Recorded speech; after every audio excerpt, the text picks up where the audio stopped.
Yo, I am Hyphenix, and welcome to the Great Conversation Podcast, where we indulge in healthy dialogue about topics that are important in today's society and culture. Happy holidays to you, whatever you're doing. Happy holidays to you. We are live here on the LFP network over here on your YouTube. Because I'm showing my age, I put the in front of there, in front of the YouTube. All right. We are ending the year with a bang, guys. With a bang. This is our State of the Black panel conversation. But first we gotta take care of the business. We gotta take care of the business. If you would like to be a sponsor here at the Great Conversation Podcast, all you have to do is Cash App $25. That's a very, very small price to invest in your business. $25. That's not even $30, guys. That's not even three tens. $25. Cash App to $ TGC Podcast. Go ahead, send that $25. You go ahead and you sponsor a whole episode for $25. Expose your brand to much more than your own arm's reach. Okay? If you guys would like to be a guest on the Great Conversation Podcast, you can please go ahead and you can email us at greatconversationletstalk@gmail.com. That's greatconversationletstalk@gmail.com. Well, we want to know what you guys want us to talk about next year. We will be having merch next year. Show your support there. All donations and proceeds go to bringing you a better broadcast. Okay, so that's that Cash App right there. You can also donate there. That's $ TGC Podcast right there. It's on the screen. All right, let's get into it, shall we? State of the Black. I have a couple of our panel guests here. If you guys are watching this live, go ahead and share this for me. Share this live. This is an interactive show. We like to hear from our guests. There will be a time you guys can actually come on here and speak your piece. Or for the time being, guys, go ahead, join the conversation by leaving a comment in the comment area, guys. By leaving a comment in the comment area. And I think we're going to be a little reckless on this one, guys, because I think the network has already pinned the actual link to come on live. So if you guys see that, click it. You'll be backstage, and I'll bring you on if then you can state your piece that way. Let's be a little bit more all inclusive here. Why not? One moment here.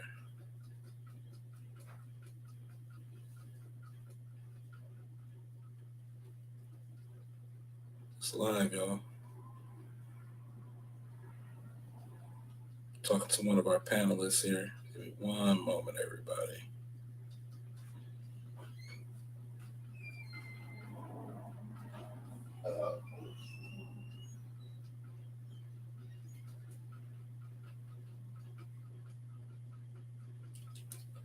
All right.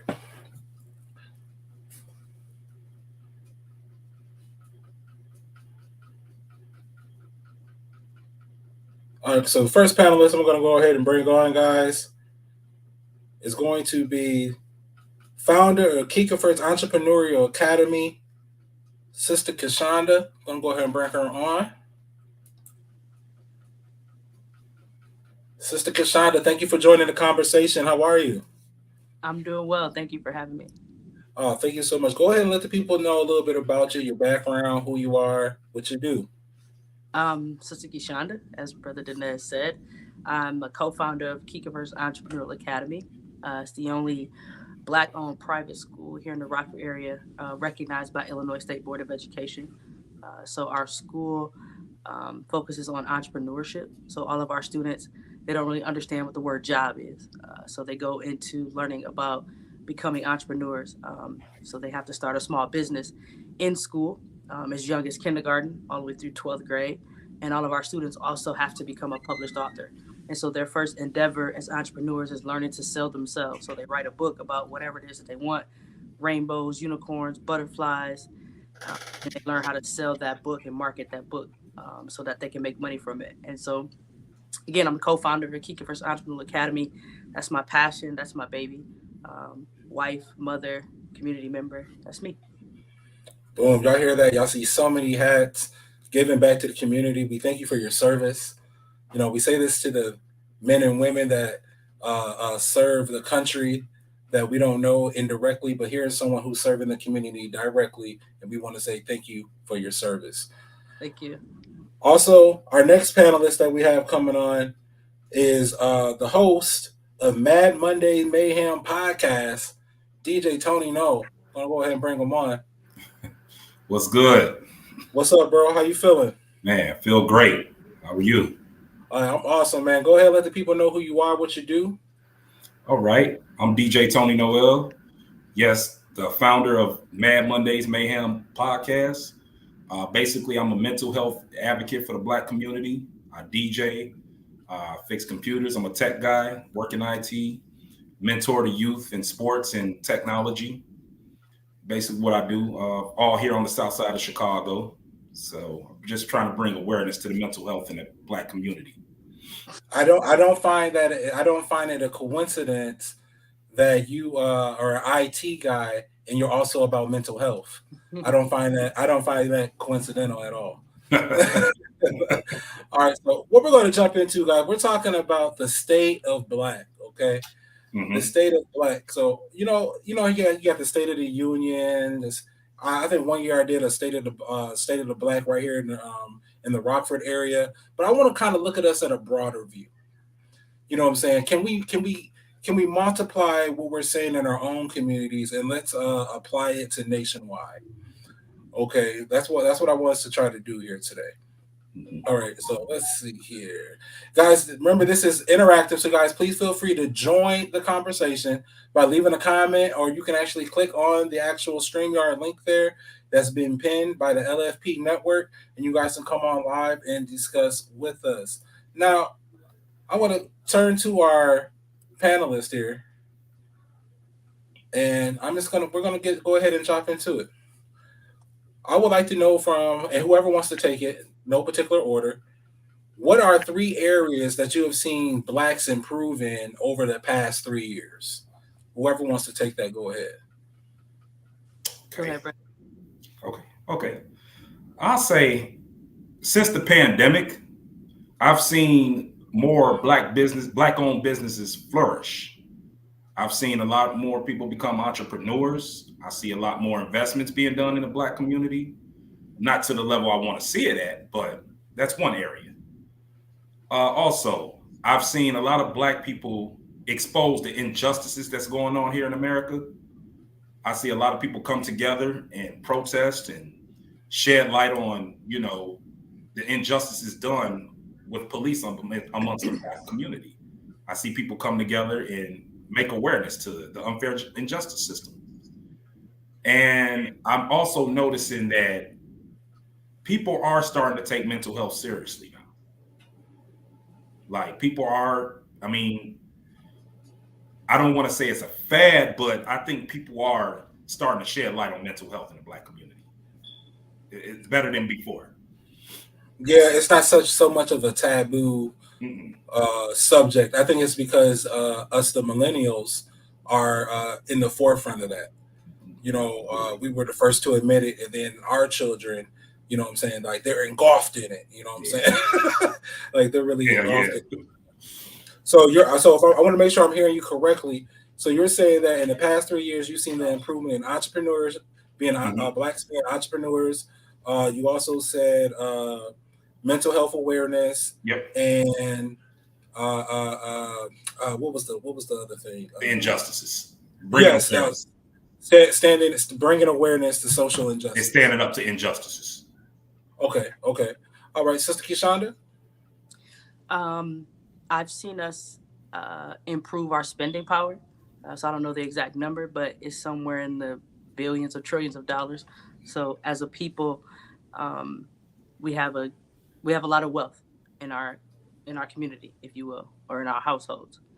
Um, I've also seen that Black women have become the most educated group of women in this country, right? So in the United States, Black women are the most educated. So that means that we have PhDs, we have master's degrees, we have bachelor's degrees, we have certificates, right? We are the most educated group of people in this country. And I've also seen that Black fathers um, spend more time with their children than any other group of people, any other ethnicity group, right? So, contrary to what we see in the media, contrary to what we see on TV, on social media, um, Black fathers are in their children's lives and they spend time with their children. So you're seeing all around the board for the family aspect, Black women becoming the most educated group, and the blacks understanding ours, well, having more spending power. Yes, sir. Okay, okay. So guys, we have school counselor Stephen Marshall about to come on here. I'm gonna bring him on. He's part of the panel as well. Go Yo, ahead and bring him. my bad on the tardiness. I apologize. Oh, that's all right, man. You know we're a black network. We know about that. That's all right. It's like a How doctor's everybody appointment. doing? How everybody doing? Everybody, hey, Stephen, he's saying hello to everyone. Everyone can speak to him. The greetings. Hi, Stephen. How are you? I'm good. I'm good. Peace, God. How you doing, King? Peace, brother. I'm doing well. I'm doing well. So I guess if we're just gonna jump right in, Stephen, go ahead and let people know who you are and what you do. Yeah. So my name is Stephen Marshall. Born and raised in Rockville, Illinois. Um, right now I currently work in. I'm a school counselor. I graduated from NIU with a bachelor's in sociology, minored in Black Studies or African American Studies. Then I went and got my master's in counseling and higher education. So I'm a counselor right now in Chicago at an elementary school. So Chicago, their elementary school is different from Rockford. They do K through 8 is elementary out there. So I've been doing that for the last 2 years.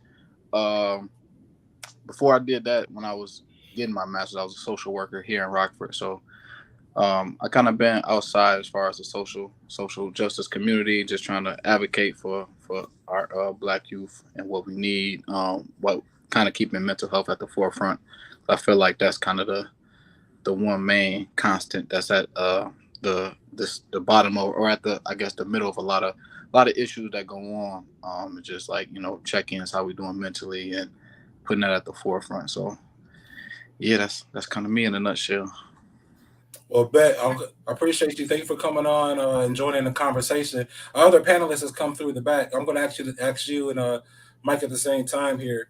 I got host host of the Real Black Order podcast. Man, I got Mike coming on here. I'm going to add him to the stream. Peace, fam. Peace, fam. How y'all doing? What up, What's brother? going on, bro? Good. Peace. What's going on? Hey, welcome, Mike. Go ahead and let everybody know who you are and what you do. My name Mike Tanner. You can call me Mike, Michael. It doesn't matter. At our podcast show, we kind of like, get it off our chest. If you live in a glass house, don't throw rocks. If you live in a glass house type of thing. We try to press issues that no one really likes to talk about. I always like to talk about uncomfortable conversations because those are the conversations we all try to avoid, but those are the conversations we need to be having. So it's a big deal that we talk about, those things. But that's one of the things we do on our show. We also have fun. We try to support black businesses also. We try to have somebody come on the show that, promote their businesses and we help them with that also. So we just in that type of beginner stage of, what we're trying to do. But hopefully it'll blossom into something, that I don't really know, but I know the vision is great and the support is great. So Hey, stepping stone to greatness, bro. I have no doubt that you will get to wherever it is that you want to go. Uh, you and Stephen kind of hopped in late here. Let me go ahead and fill you guys in what we're doing right now. Right now, we're on the what are the three areas that you have seen blacks improve in and over the past 3 years? Now, one of you guys want to take that? Uh, You go, you go. okay, for sure.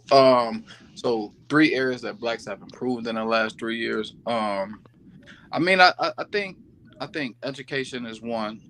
Educating ourselves. I think that's been on a steady incline though. Over the past couple of decades, but I feel like I feel like that's starting to get a little bit better.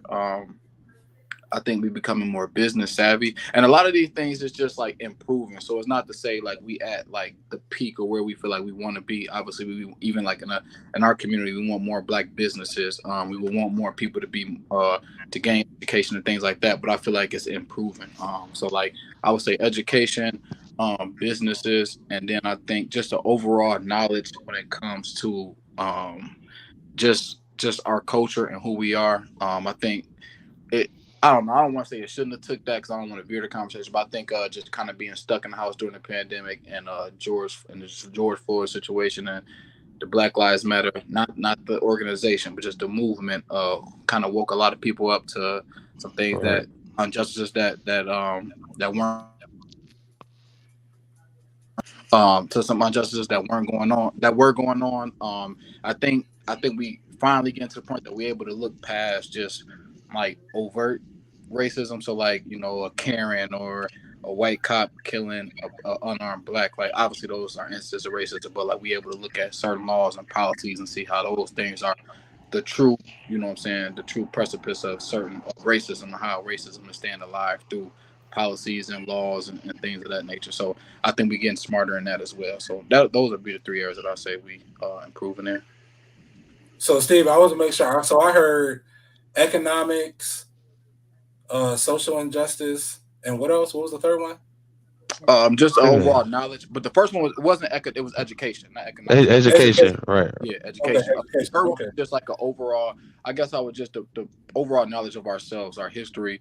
And in a sense, I did that with kind of slash, just like you said, kind of social justice, learning how policies work, and things of that nature. Okay, bet. What about you, Mike? Um, I think that to speak on what he touched on was economics. I think business.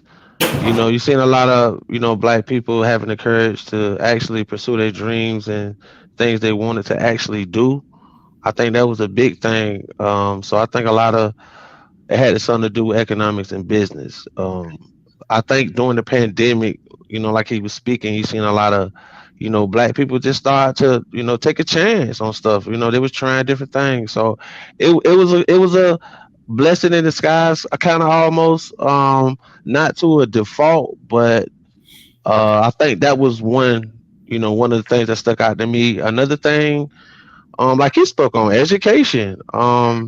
We never hear about how smart, how educated, how creative, we are. We always hear about the violence and all that stuff. So I think there's a lot of smart young black kids doing a lot of creative things that you don't hear about in the news. You just have to find it. But and I think last but not least, um, hmm, I think pretty much he touched on everything I wanted to say. Social injustice. I think uh, a lot of youth really took it to heart to when we seen like the George Floyd things and a lot of other you know police brutality that happened amongst our communities and amongst ourselves. A lot of black people, young black people, not just old, young. They was ready to stand and fight and speak on stuff. They wasn't scared. So I felt good about that. They wasn't holding back. It was a lot of emotions running, but it was a start. I just progress is better than no progress. So I think all three of those was just pretty much what he said. So I would pretty much say that we're all in, like you guys were all pretty much in agreement with that. Would you say that Yeah. you all we're all seeing the needle moving in the other direction? So that's gonna I'm just gonna dive into the next one. What are three areas of improvement that you want to see in the blacks? I'll go first. So I would like to see more black on black marriages. So Mm, in 2022, right. Kanye West's words are still ringing, right? When he get on, he leave you for a white girl. I think I can curse on here, Yeah, but I don't want to. yeah, But you can if you like. one of the things that I was reading about is that black men in particular marry outside of their race more than any other group or individual, right? So you don't see a lot of Hispanic men marrying black women or Asian women or Brazilian women or Puerto Rican women or white women, right? But They do black be little men, fat white girls though. yeah, y'all forget about that, right? But black men, y'all will marry anybody. So I would like to see more black on black. Um, and then I would like to see us as a people have ownership in more of the four major institutions in our country. So we do own a lot of businesses, right? So we're starting to get the idea of doing for self, right? But I would like to see us own institutions, right? So schools, right? Keeper's Academy, hospitals, or clinics, things of that nature. One of the other four major institutions is agriculture, right? Controlling our own food. And the other institution that's major in our country is the financial institution, right? Insurance, banking. So I would like to see us improve or at least own more institutions as a people, right? So then when we talk about being able to be entrepreneurs and doing for ourselves, we really start to be able to do for ourselves when we own our own institutions, when we don't have to look for someone else to educate our children. We don't have to look for someone else to take care of us when we're sick, right? We don't have to look for somebody else to grow our food for us. We don't have to look for other people to handle our money. And then the third area that I would like to see is if we own those institutions, is seeing more of us shop with one another. Right. Um, and not just shopping with one another, but getting to the point where we only shop with each other. Right. So I think that Hmm. all of us have heard the saying that many communities have the dollar stay in their community. Right. So how long can a dollar stay in our community? So your child goes to my school, and then my child buys food from you, and then you put money in a black owned bank, and then that black owned bank has to go to the hospital for a doctor's appointment, right? So how long can we keep the dollar in our community? I would like to see us to do Circulate that, to black keep dollar. the dollar in our community indefinitely if we could, but at least So for longer than a so few hours. Sister Shonda, let me ask you a question. Now, everything you said, I think everyone would agree with. But I'm gonna push on you a little bit here, and I'm gonna ask, why are those areas important for us as a community to improve on? Why are those things important? Um, And well, start with the black on black marriage. Start there. well, Oh um, boy. it's important because we Mm-mm. we don't know, right? We all went through slavery, right? Or our ancestors went through slavery. Um, and one of the first things that Willie Lynch broke up was the black family, right? And so if you don't have, you can't build a strong community and a strong state and a strong nation without starting with yourself and then your family. So we can't build our community if we're not family with one another. We can't build a black nation. We we can't build up our own community if we're not family with one another. And family starts with husband and wife, right? It starts with a marriage. It doesn't start with boyfriends and girlfriends. It don't start with baby mamas and baby daddies, right? Family is Mm. man, God, husband, wife, children. And so in order for us to, we can't do anything as a community until we fix our families. And in order to fix our families, we have to start marrying each other. And then from there, now we can build a community. Um, what's the other thing? Oh, owning more institutions. So I think that we all can agree that we suffer in all those institutions in some shape, way, or form, right? So, Yeah. um, a lot of people may or may not know, but one of the things that Dr. King talked about was that if ultimately he said if a man won't treat you right, then he won't teach you right, right? So here we are, descendants of slaves, and we're the only people really on the planet, to be honest with you. We're the only people on the planet who looks for another group of people to educate us, right? So I Right. think I forgot who I was having a conversation with, but if you go to Brazil, you're not gonna find a bunch of French people teaching their Brazilian children, right? Mm. If you go to China, you're not gonna find a bunch of Spanish people teaching Chinese children, right? If you go to France, you're not gonna find a bunch of British people teaching French, right? So everywhere across our country, across our planet, human beings educate their own. They're right. We're the only people where it's a classroom full of black children, but it's a white female teacher. We're the only group of people like that. And so, if we want to build our community, we start with our families, but then we take our children and we send them for somebody else to educate them. That don't even make any sense. That's ass backwards, right? So we have to own our own institutions so that we can educate our children, right? So that's why it's important for us to own institutions, at least an educational institution, because it doesn't matter how many teachers we have in the school. The educational system is whitewashed no matter where you go, right? It don't matter. Right. Just be honest about it. It's descendant from slavery. So Hmm. just because 400 years later they allow us to teach in their schools doesn't mean that the education that they're giving us to give to our children is based on us. They still teaching that Christopher Columbus discovered America, and now we've become indentured servants. What, Oh yeah, right? yeah, What do we look yeah. like teaching our children that their ancestors agreed to be indentured servants? No, ma'am, no, sir. But if you go to their schools, if you depend on them to educate us, that's what you got to teach, right? So Mm. we have to own our own institutions so that we have control over those four major institutions. We have to own our own hospitals and clinics. Black women have one of the highest mortality rates when it comes. I forgot the actual term, but black women giving birth are dying, right, left and right. And then Yeah, I just read about 611 Auburn Street here in Rockford, right? So yeah. all of a sudden there's an abortion clinic pop up in our city and it's on the west side of Rockford. So we have to own our own clinics. We have to own our own hospitals so that we can mend and take care of each other. Everybody probably got a horror story from their mama, their grandmama, somebody that dealt with some sort of institutional racism in all of these institutions. We have to grow our own food. Um, we know all the GMOs and GFOs and CFO, all the nonsense and the madness in Elemental our food. P's. If we're not Right. growing our own food, then we end up with young boys that like to shoot a lot of jump shots, right? Um, so it's we have to own our own institutions and grow our own food. And what was the other one?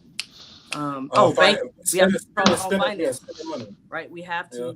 We have to own our own banking institutions. All the whole predatory lending and all that nonsense that come with not owning our own banking institutions and our own financial institutions. So it's important for us to own our own so that we don't have to experience discrimination and racism and redlining and predatory lending.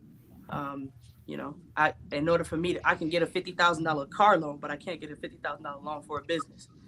So Right. that's because my people don't own the banking institutions. And then the other thing is just shopping with one another. I've said it all the time. It may seem unrealistic, but what would happen in our communities if we only shop with each other? How much how many jobs could Kikavers Academy create if every black family child went to Kikavers Academy? And we have roughly 25, 30 students in our city, and we've created dozens of jobs, literally dozens of jobs. So how many mouths, how many black children could we help feed if every black child in our city went to our school? So I would like to see us shop with one another and only with one another if we could. Well, I'm not disagreeing with any of that. Anybody else want to piggyback or give us your three areas of improvement like that you'd like to see for blacks? Yeah. Um, One area I would like to see more blacks get involved in politics.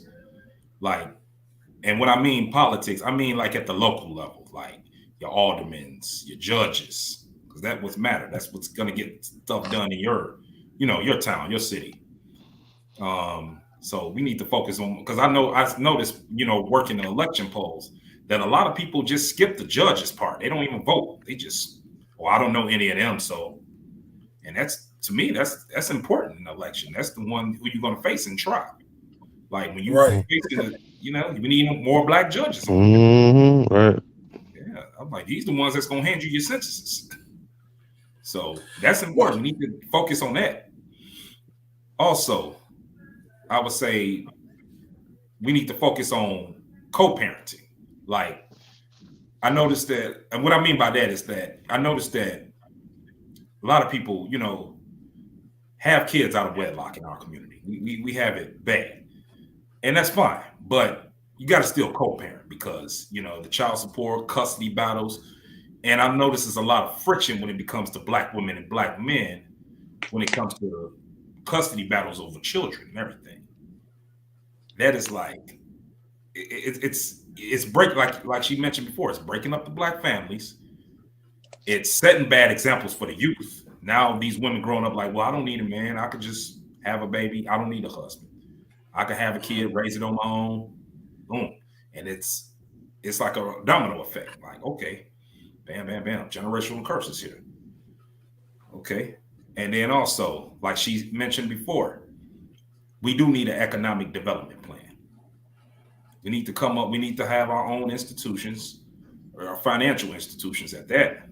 And we need to circulate the black dollar more. We need to shop, keep the black dollar in the community because it will create more jobs. It will provide more educational institutions for our people. And I think we need to have more private schools for our community. I think we do. We need to take control of our education.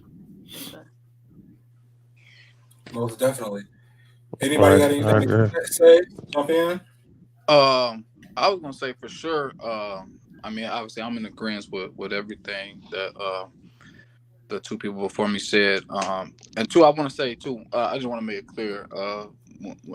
It's important because, like what she was saying, when you speak on education, like when I say education, I'm not necessarily talking about being like getting a degree from a school, whether it be a PWI or HBCU. It's not about a degree. You can educate yourself. You know what I mean? Education yourself or just learning things on your own. So when I talk about just us being educated, it doesn't even necessarily have to be from a school.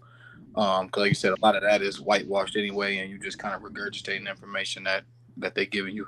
But I would also say, I would like to see us control more of like the media that we in, the media that we're a part of. I would say, when from music to movies to TV shows, you know what I mean.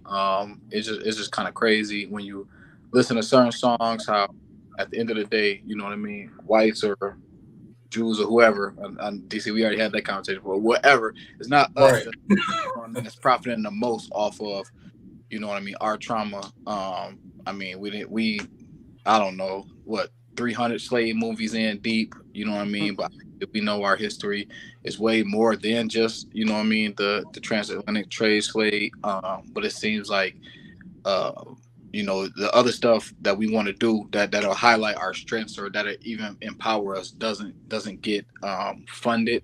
Again, I'm not in entertainment business. So I don't know how all that works. I know reading the story about how Spike Lee said he had to reach out to friends like Mike and Oprah and everybody else like to help him fund the Malcolm X movie because whoever funds movies wouldn't fund that. But are they funding any type of slave movie, any type of racist movie or whatever? So I would like this, especially when it comes to music. You know what I mean? It's crazy. Like if you want to talk about killing a black man, want to talk about killing another black man. Not even just anything that we want to do that involves us degrading ourselves, degrading our brother, degrading our sister. Like it gets funded quick. Right. And the opposite for something to empower, to lift up. You know what I mean? It's slow to get funded. It's thousands and thousands of J. Cole's and Kendrick Lamar's, but it's only J. Cole and Kendrick Lamar like on the mainstream.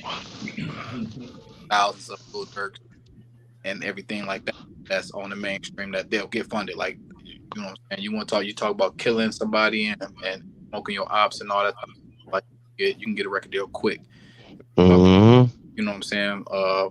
up and what I'm saying, stuff that we talk about on here. It's somebody who could listen to this whole conversation and probably make a dope ass album about every point that we making, and you're not getting no radio play, you're not getting none of that. So I would like to see us try to control that more. I ain't gonna lie, I don't know where that starts. I mean, just maybe turning down certain things, and even in sports, like what I mean, just kind of standing up for what I mean, the millionaires or the guys that's on the forefront, that's up there, just standing up for themselves. That because I always hear like, oh, we boycotting this and boycotting the NFL and boycotting the NBA, and I always or boycotting, what I'm saying, whatever, what I'm saying, whatever we boycott, we, what I mean, but it's like the NFL is $1 million athletes, is majority black.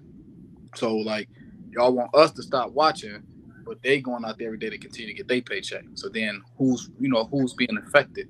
You know what I mean? Like or what is us not watching gonna do if those black players still going out there every day and playing and getting their paycheck? If they feel like an injustice has been wrong done to black people, like wouldn't it make more sense for the black players to say, hey, we finna have like a Black Sunday and no black players gonna play, or the top black players not gonna play. We're gonna let the guys second, third stringers play. So I would like to see like people in that platform stand up a little bit more, because it seems like so often they put the burden on just like, I don't want to call us regular everyday people, but that's what I mean, whatever. No, that's exact. No, that's you right by saying that. They put more so on the burden, like call for what I mean, us to boycott this and boycott that, or cancel this and cancel that, and it's like, Right. that's a lot of times I'd be looking at like, man, that's the millionaire problems. We live in paycheck. You know what I mean? Like, Mm-hmm. end of the It day, all come down to a sacrifice. Yeah. yeah, the Kanye stuff and the Kaepernick. It's cool talking points. It's fine to have discussions about, but I would be looking at like the millionaire problems. You know what I'm saying? We got our own problems here in Rockford every single day. You know what I'm saying? We got our own problems in whatever communities that we in and communities across the world. So it's like, I could care less about, the millionaire, billionaire problems. Kanye coming from a billionaire to a millionaire. It's like, oh, okay. You know what I'm saying? Like, don't sound like a bad problem. I get it, but in retro, like I'm sitting here like, it don't sound like a bad problem to have to me. Like, you know what I mean? Things could be worse. So it's like, yeah, I would just like to see those people that have that platform stand up a little bit more and take more control over the media, to where they can take young guys under they, young rappers coming up, and let them know that everything doesn't have to be about killing. You can progress in that, even if that is if that's your story. Like I take a rapper like Herb, of like one of my favorite rappers. Like he talked about that coming up, he went through that, but like a lot of his albums recently, or like album title, yeah. I think you're talking about more like progression of an artist. Yeah, for You sure. know, showing the progression of an artist. Yeah. Okay, so what was your other point? So yeah, so just that, it was mainly just that in the media. That was the main point I had. Education, but I just think education is we can tie that into every single one. Like even the points that I had about where I feel like we improving at, like you could have just recycled those same points, because we still need to continue to get better. You know what I mean, in those areas. So we doing good, we progressing. I feel like most areas that we are progressing. It's just feel like we just got to keep going. You know what I mean? We got to keep going. Like Martin, it might. It's on us to continue to do the work. You know what I mean? But you got to do the work, knowing that you might not get to see the fruits. Like when Martin Luther King said, "I might not get to the mountaintop with you, but I'm still gonna work." You know what I mean? And try to put the work in. And I feel like same thing for us. Like we still gotta put the work in for our people, and you know what I mean. It may be our children, our grandchildren, our great grandchildren, whoever ancestors down the road to see the progression, but it just still got to continue to put the work in. Sacrifice. All right, Yeah. Mike, what Right. you got for us, bro? Um. First of all, everybody had great points. I totally agree with everyone, especially about the music. I speak. It's crazy that we all talking about this, but that's one of the big things I speak on a lot. The music, like kill, kill, kill, murder, murder, murder, and it's like, oh yeah, man, you heard that? That was sweet. I'm like, nah, man. But soon as somebody get killed in the community, oh man, it's messed up. But I'm like, you listen to the music that's doing that, bro. Do you understand that? So it's very that the music is very important. But to my point, I think one of the things to me is we got to have a better community. Like I'm an '80s baby. I was born in '81, so I'm used to growing up, and it takes a village to raise a child. So, everyone on this whole street block knew each other. They took care of the children. If this child did something on this street, you'll hear about it on the next street. It was just, so togetherness in the community. We don't have that no more because, you can't trust the community. Everyone don't trust nobody. The next door neighbor might be a child molester or something like that. So it's so much graffiti on the wall.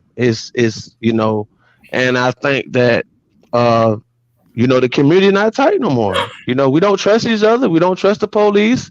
When we kill each other, not saying black on black crime because it's Asian on Asian crime. What I'm saying, it's white on white crime. So I don't want to make that Right. a big deal, but it's when the police hurt us, we ready to march, but when we hurt each other, we not doing it. And I tell people all the time, we had Dare when I was coming up, Say No to Drugs, and all these programs. Boys and Girls Club. We had things to do after school in these communities, and these kids be bored. They don't have nothing to do. And I have talking to these kids in some of these areas that I'm at. They said it themselves. I mean, just listen to the youth. I tell adults all the time, listen to the youth. They screaming out for help. They tell you all the time, ain't nothing to do, man. Ain't nothing to do. So I think as adults, the ones that we know better. It's hard to get through these kids, but trust me, they listening. They definitely listen. But they're trying to prove a point to us. So I think the community, that's one. Um, Two, the second thing was, programs. We still have boys and girls clubs, things of that nature, but I think it's such lack of resources in certain areas in the neighborhood that these kids do crime and do drugs and get into things. So I think that we need to bring that back so these kids can have these things to do. They want to express themselves, but they're doing it in other areas. And I think last but not least, I think that, like he said, we need to worry about voting for these judges. We jump straight to the presidents. It's like a contest. Like they get us every year with this. Well, not me, but they trick people. It's like what I'm saying. It's like a big race, and it's like, oh, Donald Trump and this, and everybody focus on the two candidates. But what about your mayor? What about your judge? What about the city councilman? What about these people that's getting in office that nobody don't know, but these other people know? They voting for them. So, and everybody like, well, why this judge shit? Because you didn't vote for him. You didn't, you worry about the president. So I think that we need to educate ourselves more on these things. It's very important that we do this. And I think that's it. I think everyone said I agree, but especially the music is because the young kids, they love the music, they want to be artists.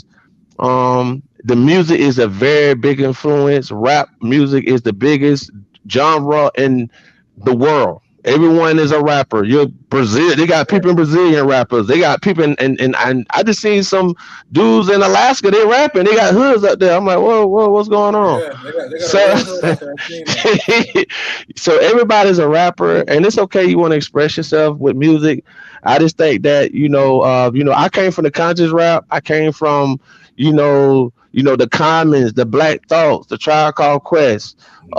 These guys was influenced. I'm trying to tell you, man. Nas, of course. J. Cole, I love J. Cole. Kanye West too. Some stuff he say, but the conscious rappers, you're not gonna hear them. You're gonna just hear, Lil Durk, Lil Baby. You're gonna hear all these dudes. Not saying they bad people, but they put in the position where they have to make this music to make their money, and everybody got a price, and you just have to make sure you're dealing with people who are not those type of people. So we picking the wrong leaders also. So that's a Yeah, whole nother subject. yeah, That's a whole nother yeah, subject. yeah, yeah. We're gonna dive into that, guys. You're listening to the Great Conversation podcast. This is the State of the Black panel discussion. I am the I am hyphen X. We are in the middle of talking about areas of improvement that we want to see in the Black community. Please join the conversation. This is an interactive show. Go ahead and drop a comment. or you can click on the link and come on live with us. Okay. Now I'm going to do a little pushback here because this is sound. Some people are listening. Oh, this sounds like all kumbaya bullshit. Like it sounds like we're all talking about living in some type of utopia. You know what I'm saying? So let's talk. I heard some things like blacks don't trust each other. Major issue. The Right. family is in disarray.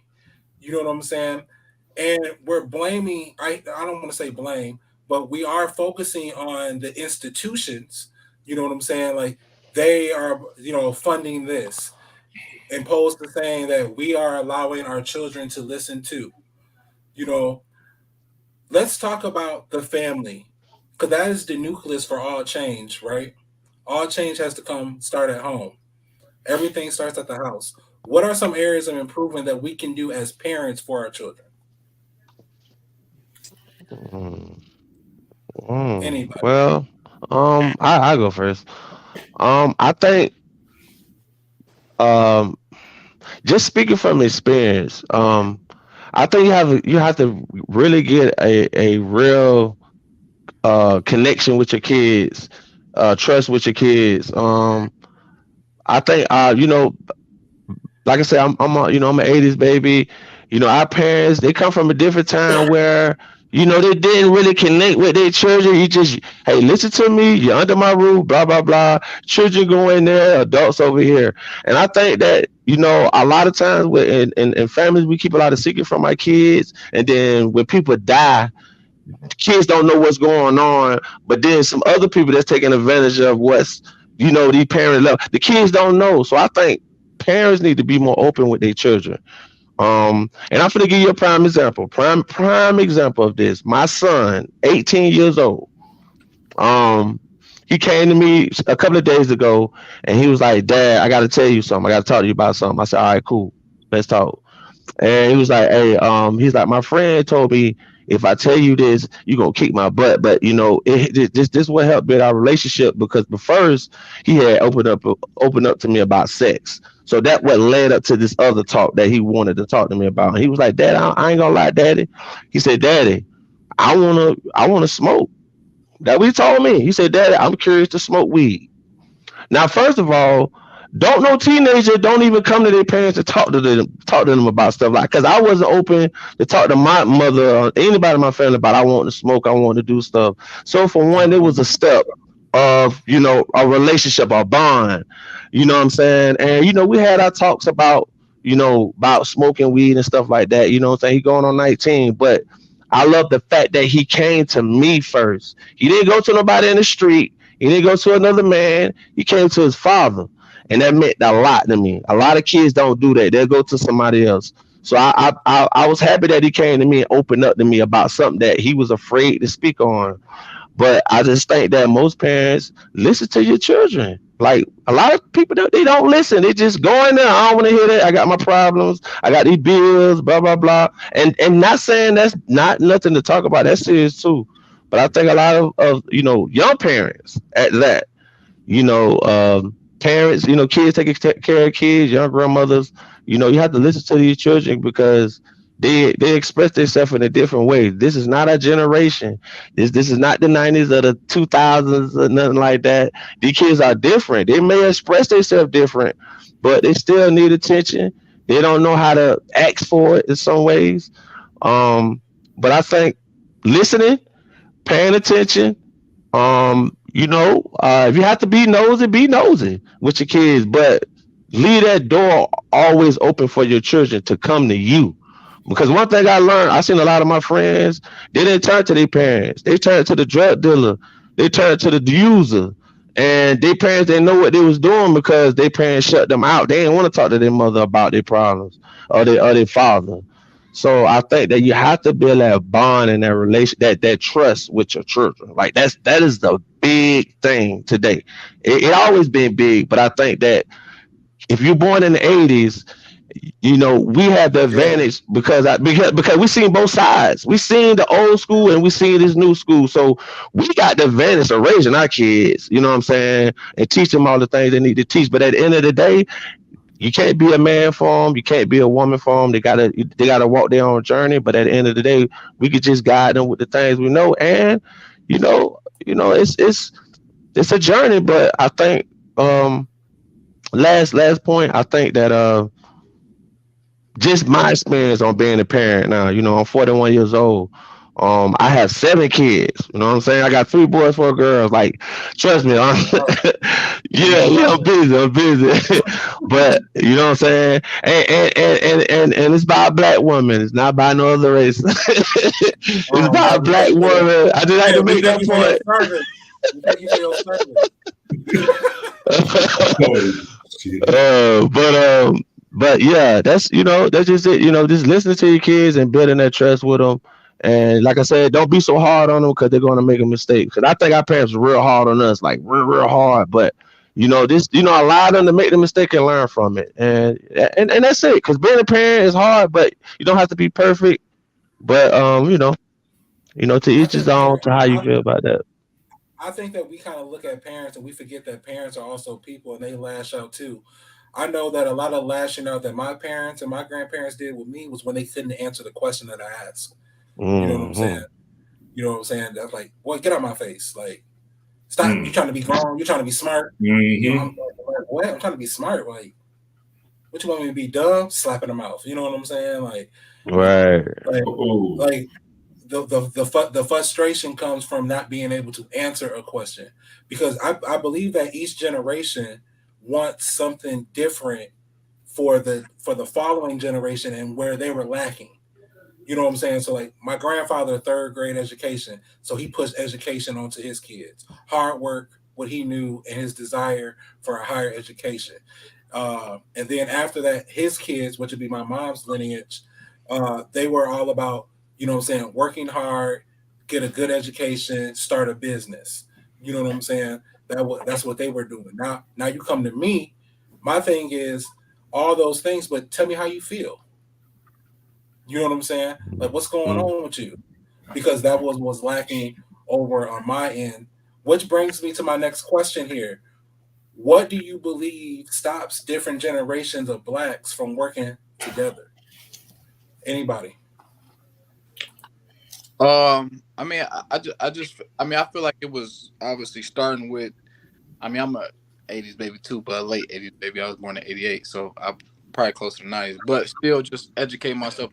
But I feel like it started, with strategic planning in the '60s to, you know, break things up like the Panther Party and taking out our leaders and things like that. But I mean, I think you just get to a point that we are real. I mean, as a world too, not just a culture, but we just a really, really, really, you know, egotistical, self-centered, selfish country. You know what I mean? And we sometimes get like that as people too, and we all about like us. You know what I mean? Like the situation again. I don't not to veer off into it too much because people got different opinions, and I got mixed opinions too. But people like Deion Sanders. Like, people say he should have stayed and continued to help Jackson State. People should have, no, you know what I'm saying? Nah, he got a position to help, help himself. He should help himself. You know what I mean? So it's like we get in that position. I feel like, we don't know. On one hand, you want to better yourself. On the other hand, you want to help your people, and but do you have to stay down, you know what I mean, to help people under you? It's just I think it becomes real complex. Like you said, it's each generation, but I think each generation gets to a certain point where it's like going back to like slavery, you know what I mean, get to a certain point like, I myself, I gotta save my family, you know what I mean? I mean, I what it takes to stay here and help, you know what I mean, a lot of different people, like, I forget the quote, you know what I mean, but Harriet Tubman said she could have helped a million more people if they were, with her. Sometimes I feel just look at it like some people gonna get left. I think at the end of the day, it just feels like what are you working towards? Where's your spirit at? Where you really, you know what I mean, where your heart, what's your heart in? What are you working towards? Because in some situations, like it is best for you to just move on, whether that be taking your family with you, taking certain friends with you. But then So I wait, think hold on, Stephen. Hold on. So I'm trying to. I hear what you're saying, but I'm trying to see what your answer is. So I hear what you're saying about sometimes you got to leave people behind because can't everybody go to your freedom. I get that part, but so what is it that stops the generations from working with each other? I feel like sometimes through generations is just too much of a difference. You know what I mean? And it's not enough connecting. Like with this generation, so I'm starting to become in a generation like an older generation, and you look at younger kids, and it's like I look at young kids and the stuff they listen to and the stuff they doing, but I'm looking at them with the eyes of a 34-year-old person, and I feel like now I can't connect to it, but I was once that same person. So I feel like sometimes just you're just not able to connect. If I could say it clearly, you're not able to connect. People get to a certain age where they're not So able so a connection between the generations. to a connection between generations. Like I'll say this part down, let somebody else go on Kendrick's what is To Pimp a Butterfly. On the last like it's an outro. It's like a 15-minute interview with Pac, and Pac was saying like you gotta fight as much as you can when you're young because it ain't too many loudmouth 30 sense. So kind of getting to the point I was getting to before, a lot of times once you've been through the fight, you've been through the struggle so much, you may spend your younger years going out with picket signs and fighting, physically fighting, mentally fighting, putting up the fight, and you see it doesn't get you anywhere. It gets to a point that you just kind of get like mentally, physically fatigued. And it's like you get to a point where you just go along with the process. Like our old generation, like one thing my mother and them told me when it came to voting in politics, oh, just vote for Arab, vote for all Democrats. You know what I mean? Vote for all Democrats. Know what I'm saying? I get to the point I'm like, nah, I'm not rocking with that. Like homie said, like, you know what I'm saying? They all, again, different conversation for a different day, but they all working toward the same goal. It ain't they, and try to make it sound like it's different, but whatever. I'm not doing that. You know what I mean? I'm not doing that. But again, you gotta understand, you gotta have the education to understand like what's different in this generation that was going on in your generation. You know what I mean? We can't vote for all different like that Right. makes It's a it's a different world now, to say the least.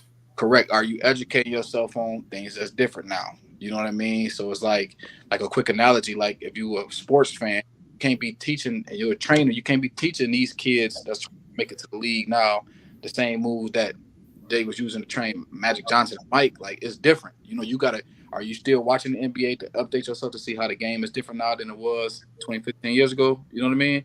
So it's like Right. I just again, I think all that comes down to just a connection. You know what I mean? Just a simple connection. And like homie was saying earlier, even goes with connecting with your kids. Like understand like what these kids going through. Like don't just dismiss them because they kids. Like you gotta listen because they may not know how to really articulate truly how you feel, but they still will tell you how they feel, maybe through actions, maybe through certain words, and it's on us to pick up and try to find some means of connection to bridge that gap. Yeah, communication is definitely key. The key to a good connection. Anybody else want to chime in? What do you believe stops generations from working with each other? Dinez, I wanted to go back to the first question you asked about what parents need to do in our homes. Okay, go right ahead.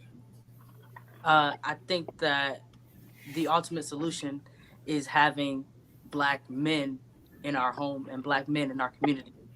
So earlier I said that an improvement is more black men spending time with their children.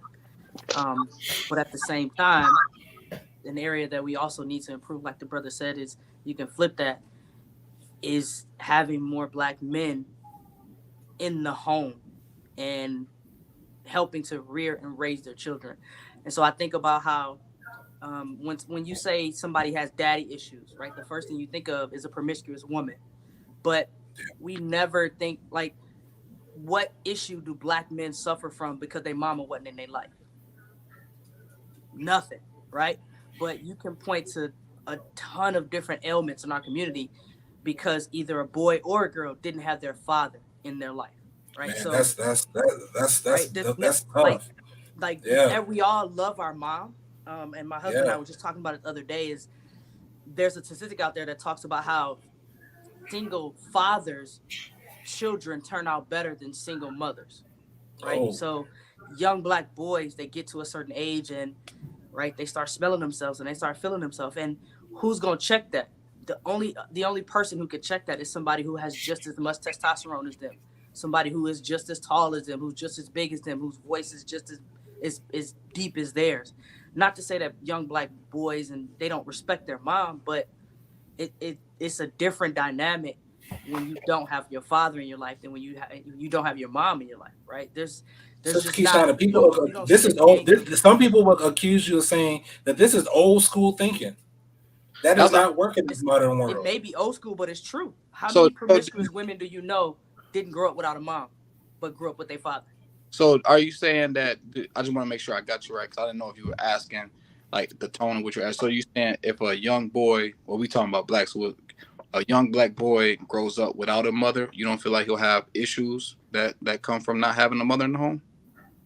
I'm not saying that he won't have issues, Uh-huh. but in our community, point to a major issue that men have because they didn't grow up without their mama. I think the biggest issue that I see that young black men have, whether because I think that's the difference too. We got to make, which I know you assuming and we making the assumption because a lot of times, like I see there are a lot of times where the father is in the home, but he not right. You know what I mean? True. Mhm. So that Mhm. so the key He's to that, there, the key word to that is I said black men. right? Correct. So Correct. I'm talking about real men. I'm Right. not talking Right. about Yeah. The gang. Yeah. I got you. Yeah. it's different, right? Yeah. Right. So um, I feel like the biggest issue sometimes I see like if just respecting, I think respecting a woman, you know what I mean, the respect that comes along with a woman or valuing a woman or just understanding how to respect a woman's tone or a woman's figure, you know what I mean, if that woman is not at home, because like you said, it does. I mean, I grew up, single mom, but pops was, I was with him on the weekends and most times throughout a lot of times throughout the week too. So I'm with you 100%. It did. Once I got 13, 14, it was like, mom could raise her voice a little bit, and I'm like, whatever. Right. Raise it a whole bunch, and I'm like, all right, whatever. Right. Pops could just give a look, and it's like, all right, I'm sitting up straight. But I don't know. I just think both are. I mean, I don't know. It would be hard to even. It's a lot of things that go into it. You know what I mean? So it would be hard to kind of, this versus this. I just think, like you said, I just think they both are surely needed. You know what I mean? I get what you're saying though, but I just think they both need it just as much. Because Right. I think, and again, a lot of things factor into it. But you can have you know, a promiscuous woman who, if her mom is not there to kind of teach her how to be a lady, but pops is in her life. Like I know young women like that who they did have their father there, and they still promiscuous because the mom wasn't. There was no a woman around to teach them how to be a woman. Then I know on the flip side that there's a woman around, but there's no father there, so they're yearning for that love from a man, or it could be you know what I mean. So I think it goes a lot of way. I think like they just both need equally, in my opinion. I don't think they're equal, brother. Yeah. I don't think they're equal. Like I don't know any as a female who's been around a lot of women. I don't know any women who are promiscuous because because they didn't have an example of a woman in their life. I like they just don't. I Right? know. We become promiscuous because we can't bring home. We can't bring those we can't bring them knuckleheads home to our father, right? Or we don't have a father to check them knuckleheads that we bring home. But young women who have a man in their life, a father in their life, like just like you, I'm afraid to be promiscuous because I don't want to disappoint dad. Right. I don't want to bring home some knucklehead to my father because I know my daddy gonna check his nonsense, right? Right. But it just I disagree, brother. Like Yeah. in our community, black women, we don't suffer from mommy issues. We suffer from dad. That's a term. like that thing is damn near in the DSM, I feel right? like That's a term, daddy issue, and it's not just black people though. Like right. women across the world, it's a curse for females in particular to have daddy issues. We don't have mommy issues as a gender. We don't suffer from not having our mothers in our lives. We suffer from not having a man and a father in our life. Yeah, I just feel like it's interchangeable because I know it's young boys who suffer from daddy issues, like you said, young women who suffer from daddy issues. I feel like the term daddy issue is more globally known because more times than not, it's the dad not in the home. More easy. It's easier for a father to just not be there. But Right. I think there are issues. I think there are. Well, I know for a fact there are instances where the mother is not in the home, and the father is there, and there are people who there are that's affecting the children. It's just Yeah. affecting the children, or their mother is there, but she's not mothering the way that she needs to be mothering. It's affecting the child. So I mean, I just feel like it's interchangeable. Yes, sir. But Anybody else want to ultimately, jump in? I don't know if it's a parent issue. I think that if more men were fatherly in our community, then I think that we wouldn't have as many issues in our community that we do. Because if real men stand up and start teaching some of these young boys, If then we somebody's wouldn't watching, have so much watching it while violence. we're talking, if you can mute your mic with some feedback. I'm sorry, Sister Keyshawn, there was some feedback on white people Oh that no, you're fine. actually hear what you're saying. I think that men need to step up in our community. There's a reason why God put man as a household and not a woman. And when we say head of a household, we're not talking about just your household, right? So men are the maintainers and the protectors of their entire community. So yes, you have to maintain and protect your family, but men are the head of the household. Men are the head of our community. And if we had more men in our community who were real men to teach young men how to respect a woman, to teach a young woman how to respect herself, then I think that a lot of the issues in our we wouldn't have as many I don't think as many issues and violence and gangs and all the nonsense that young boys go through. Because like you said, brother, all it took was a look from your dad. And you ain't want none of that smoke. So what if all the black men, and again, like you said, it's a pipe, I guess it could be a pipe dream, but what if all the black men in the community, like if y'all stop letting these boys run amok, right? You see a knucklehead running down the street robbing somebody, instead of pulling out your camera and filming it, go snatch his behind up, right? Like it just, but I can't do that. I can't see a 17-year-old boy messing with another woman and go over there and try to check him. He gonna punch me too. I'm gonna get robbed too, right? But it takes one of y'all to go put him in check for whatever his behavior is. He could just be being lazy, not wanting to get out of bed. I can't go make my 17-year-old son get out of bed and go to school, but his daddy can, right? So it's a reality, and I didn't set it I up. just want I to. had to take it up with him. I just want to say it's so refreshing, and it's almost like it's a part of me that want to be defensive. I'm not gonna lie to y'all. It's a part of me that want to be defensive when she says that we need to have more black men in the community. It's a part of me that wants to yell out and say we've been kicked out. But it's so refreshing to hear a woman speak on the importance of having a man in the house to raise his daughters. We focus so much on raising the man. It's so refreshing to hear that. We do have a question in the comment area here. I'm going to bring it up on here on the screen.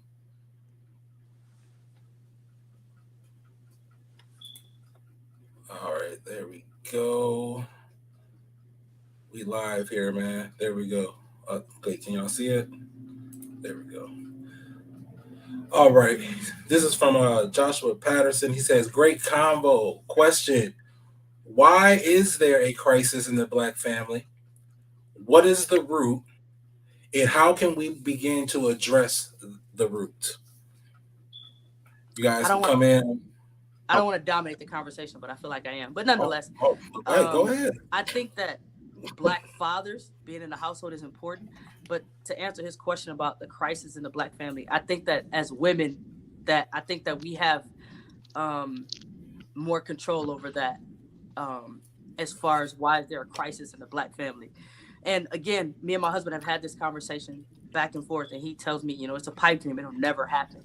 But I, if and we're talking about because there's so many different facets in the alphabet community, right? I'm not talking about the alphabet community. I'm talking about the black family, a black man and a black woman. But nonetheless, I think that if more black women set a standard to require black men to be a part of the family, then more black men would be a part of the family. And so, Ooh, as for, I'm assuming, straight black men, if it was required of you to have your own home and to have your own car and to marry a woman in order to be with her, what are you going to do? meet the requirements. You're going to meet the requirement. If every time you turn to a black woman, she said, "Do you have your own home? Do you have your own car? Are you working?" Right? If every time you turn to one of us, we all gave you the same spiel, then every single one of y'all will go out and meet that requirement. right? Mhm. If every time one of y'all turn to us, and if you're not my husband, right? Because as black women, we always talk. We're proud of this nonsense of being the side chick.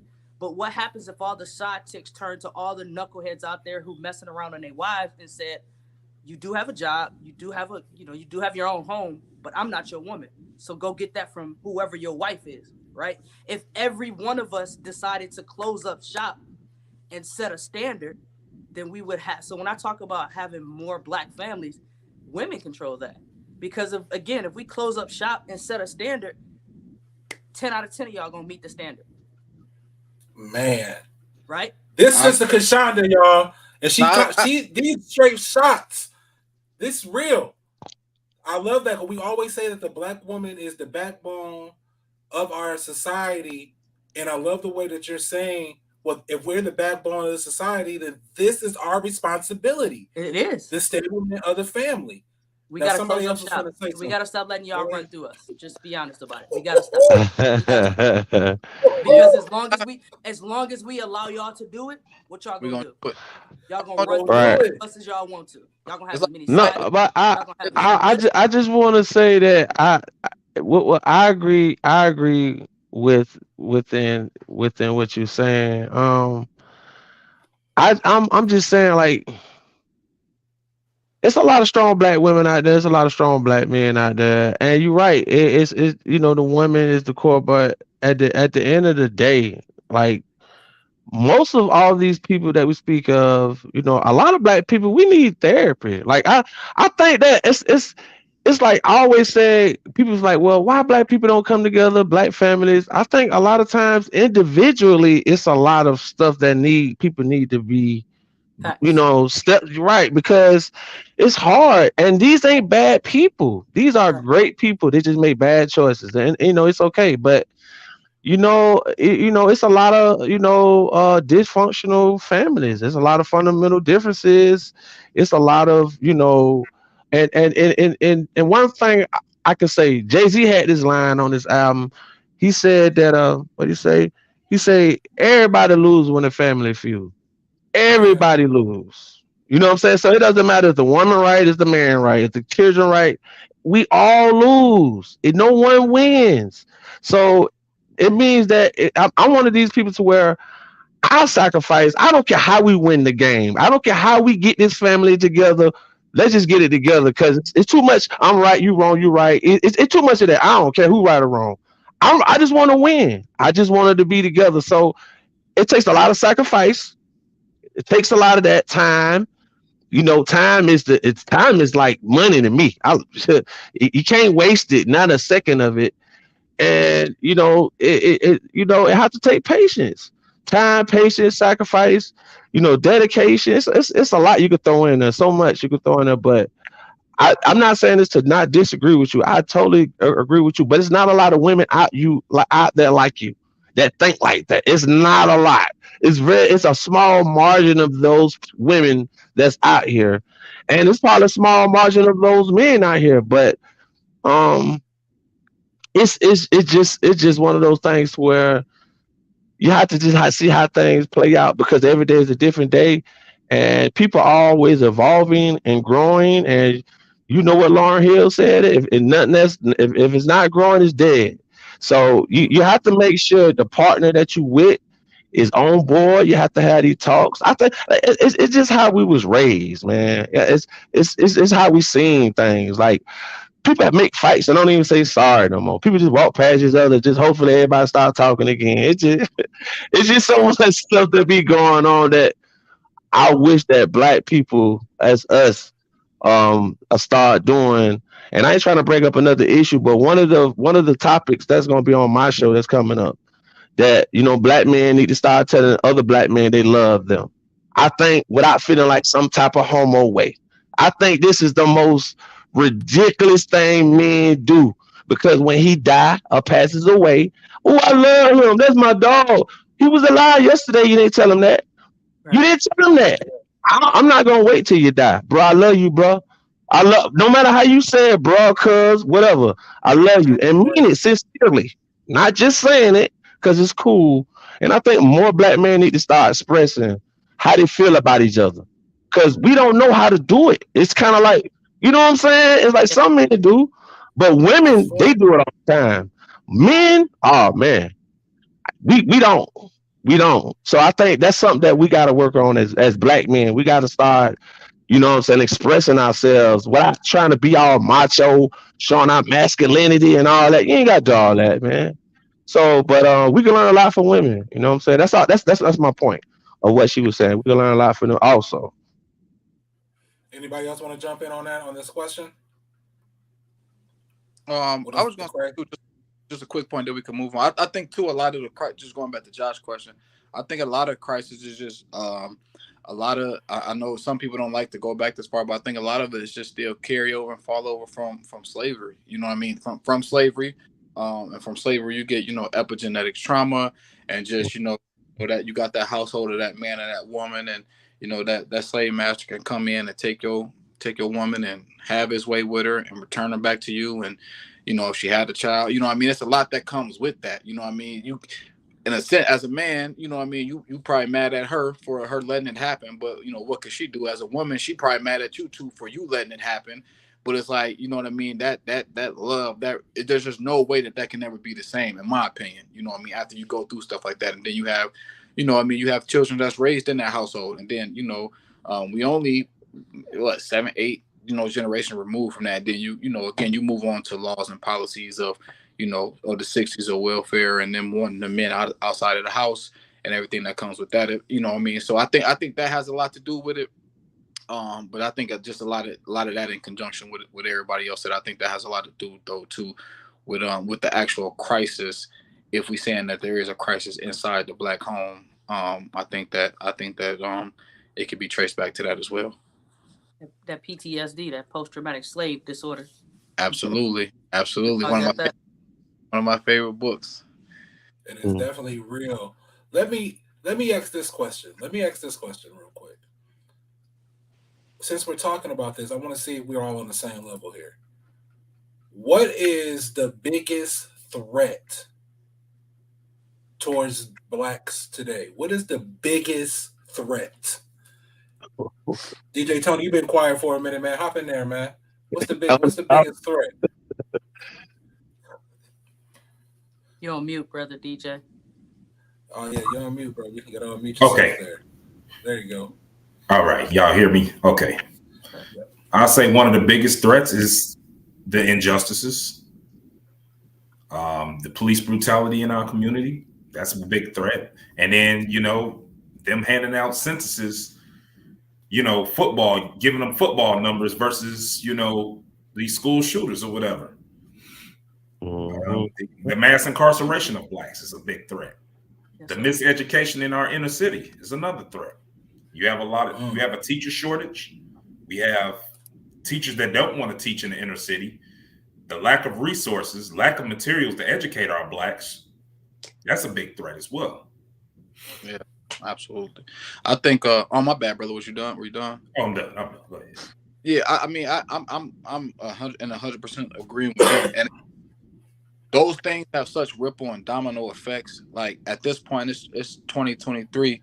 So if you got a person who got swept up in the BS, crack cocaine law, in the early '80s or mid '80s, you might be, that person might have had a child. You might be 2 or 3 generations deep in that of being children being raised fatherless. You know what I mean? Some of those men may be grandfathers now. You know what I mean? And his son was raised without a father, which means as the sister talked about. So you have a man in the household with no father. We know what comes with that in the ghetto, no father. So I'm sure he's repeated the same thing. Now you know what I mean, you might be on the grandson now who's 17 years old and following in them same footsteps. So that's why to me, I don't. Again, I don't. I ain't really the politic guy. That's not really my thing. So, but it's hard for me to get happy when I see. And I ain't saying this is his fault, but he was the person who did it. See people get clemency for serving 30 years for having a vial of crack, or what I'm saying, the Obama like reversing those laws and stuff like that, because it's like the damage is done. Like, you know what I mean? Just locking up one of those people, you ruining 3 or 4 generations of black men, black families. You know what I mean? And we talking about hundreds of thousands of people of black men that were swept up in that. So you talking about like the brother said, like we can't even the number is unfathomable about how many people how many lives and families were ruined because of just that. And I'm just speaking on like the crack and cocaine injustice. You know what I mean? Then you had like this, you Right. had flat out injustice of police brutality, of just still there being racist laws keeping black people in the system. For I just read the other day on Twitter like somebody took a plea deal for 30 years on probation. Like, what the hell is 30 years on probation? What is that? That's crazy. Like, you know what I mean? Bro, I heard 5, 10, like 30 years probation. Like, I'd rather do 2 or 3 years in prison and come out. You know what I mean? So it's like Right. everything that spoke on in the new Jim Crow, and like the brother said, like all these things, and they try to show it's all performative because they do it. It was all planned. Those laws were put into, if you study, them laws were put into effect before crack cocaine ever even showed up in our communities. Like, how do you know what I mean? So like, how do you have laws for this stuff? Premeditated. That's why. Yeah, exactly. Premeditated, and it worked perfectly. And then it's like, what I mean. So you destroy generations again. Like the brother who said he big on music, and you a DJ. So both of the brothers here, I am too. You know what I mean. So like, I reference music a lot, but like Kendrick said, we all crack babies if you're born in the 80s. And it's true, because either your mother was affected by it, by she was using it, your father probably got lucked up by it, or maybe your father was using it, he wasn't able to take care. Like, we all affected by it one way or the other. And if it wasn't your parents, you got a big brother who doing time for it that got killed. You know what I mean? Like, it affected you. You know what I mean? And we still dealing. Everybody now know today, like, you get clowned for smoking crack today, cool, but our families are still, what I'm saying, feeling the hurt from just that one thing. And before that, you got the civil rights law and everything that come with that. So, like brother said, I think that the answer to your question, I think it's just it's super complex. I think it can go a lot of different ways. It could go that way, which I'm with him 100%. It could go education, what I mean? It could go money, a lot of things that the sister said when we first came in, like the one single threat, you know what I mean? I don't know if it's one single, you know what I mean? It's like I said, it's kind of a complex answer, but if I had to go with one, I think what the brother said is for sure what I would roll with, because it just destroyed so much and it still have lasting effects today. Sister Kishanda, you want to chime in? Sure. I think our biggest threat is our disunity. So suffering from, as we said, PTSD, that whole Willie Lynch syndrome of just not being able to be unified in anything. I don't know if you guys ever seen what's that movie called? Soul Food, I think is what it's called, where the mother was demonstrating how powerful it is when you put the fist together, right? So to slap somebody, it's gonna hurt, right? Ask Chris Rock, a slap will hurt. Right? Imagine if Will would have got up there and decked him. He would have blacked his eye. He might have knocked him unconscious. So unity is much more powerful. That's why we do the black fist. We don't raise our hand as black people, right? We do a fist, right? Because unity is more powerful than anything on this planet. The Honorable Elijah Muhammad teaches us that our unity is stronger than even an atomic bomb. And if you think about Kawasaki, I think is what it's called, in Hiroshima, and the damage that an atomic bomb did to that. But the Honorable Elijah Muhammad teaches us that our unity as black people is more powerful than an atomic bomb. So I think the biggest threat to us is just ourselves, in not being unified in anything. I think that's major, and I think that the disunity part can be cured by knowing, understanding who we are, knowledge of self, understanding who we are, and I think that is the key to fixing everything else. And for those people who agree on who we are, or who we believe that we are, those people work together. So that leads me into another question. Do you believe that black people can work and grow together for the sole purpose of being black? If I could go, it's crazy because I was raising my hand, but then you led into it. That's the, like, almost the most, I guess, disheartening part about it, because I do understand that we people of, like, we black people are people, so like we feel each other, like, when we feel ourselves, we stick to ourselves, we stick to our what we believe in. And but it hurts it hurts us so much when it comes to unity, because it's like, if you if I'm straight, you a bisexual, you a homosexual, I can't work with you, even if we got like-minded views. If you this religion, I can't work with you, even if we got I mean, to the pettiest of things. If, like, Right. what I'm saying, if you like Beyonce and I like Cardi B, we can't work, we can't unify. It Right. just it but for black people to unify, it's almost like I got this thing saying, like, I got the Malcolm shirt on. Malcolm, I love Malcolm. I love Martin. I love a lot of the leaders back in the day. But it's like, you should never. I don't feel like you should ever 100% agree with any single man. Like, you know what I mean? Like DC, you kind of challenged us in the beginning because we all agreeing with each other, and it's just smaller topics, so it's easy to agree. But then we had some disagreements. Like, that's healthy. Like, but I feel like, you know what I mean. So it's not one man. There's some things, not a lot, but there's some small things I disagreed with Malcolm on. Some small things I disagreed on Dr. Martin Luther King, because we none of us are perfect. We ain't perfect. So it's like, that's cool. But it's like with black people, like, soon as we have the slightest, disagreement with somebody, you know what I mean? It's curtains. It's lights out. It's like, nah, I can't unify with this person because they like this rapper over this rapper. I'm being, funny with that, but seriously, like, they live this, True though. they have, yeah, but they a part of this community. Again, they gay and I'm not gay. I can't unify with that person because that don't go with, this religion and all this type of other stuff. And it's like, all right, but y'all, you know what I mean? So it's like, oh, we as black people we'll cancel culture you quick. no, Right. no, we'll cancel culture each other though. Like DC, Yeah, that's what I'm saying. Us. like me and DC, like, we had and I understand I'm a little bit different. Like, I'd rather have a conversation with somebody I disagree with. You know what I mean? Like, I don't want to agree with somebody all the time. Like, me and DC a month or two ago, like, we had a great conversation about the Kanye thing. Like, you know what I'm saying? I disagreed with a lot. He agreed with a lot. It was a cool conversation. Like, it wasn't like he, you know what I'm saying? He who want to be on this panel, I raise my hand again. I ain't rocking with DC because he had, you know what I mean? Because, like you say, everybody wanted to be a kumbaya, but we got so much, it's so much trauma. It's so much that PTSD, not stress disorder, but post-traumatic slavery. There's so much of that in us. Like, there ain't no way it could all be pretty. You know what I mean? We got it. It's gonna get. We gotta have uncomfortable conversations. That's natural. Like, you know what I'm saying? That's healthy. Not only is it natural, it's healthy. So it's like, I feel like the biggest part though is, like, soon as there's a disagreement, it's like, you up. I can't work with him. I'm a Christian here. He this. I can't work with him. You know what I'm saying? Now, I'm straight and I believe everybody should be straight. He a homosexual. I can't work with him. Like, this system may have every keys, all the keys that I need, but like she said, but she okay with being a side chick. So I ain't gonna unify with her. It's like, when you look at white people, like, or any of these other people, you think all them people perfect. You know what I'm saying? They know that they got different lifestyles. They don't agree with everything they do. But when it comes to that bread, or when it comes to that plan, them executing that blueprint, that plan, don't none of that matter. We're gonna get this done. Yeah. Now, when this It's about done, the task at hand.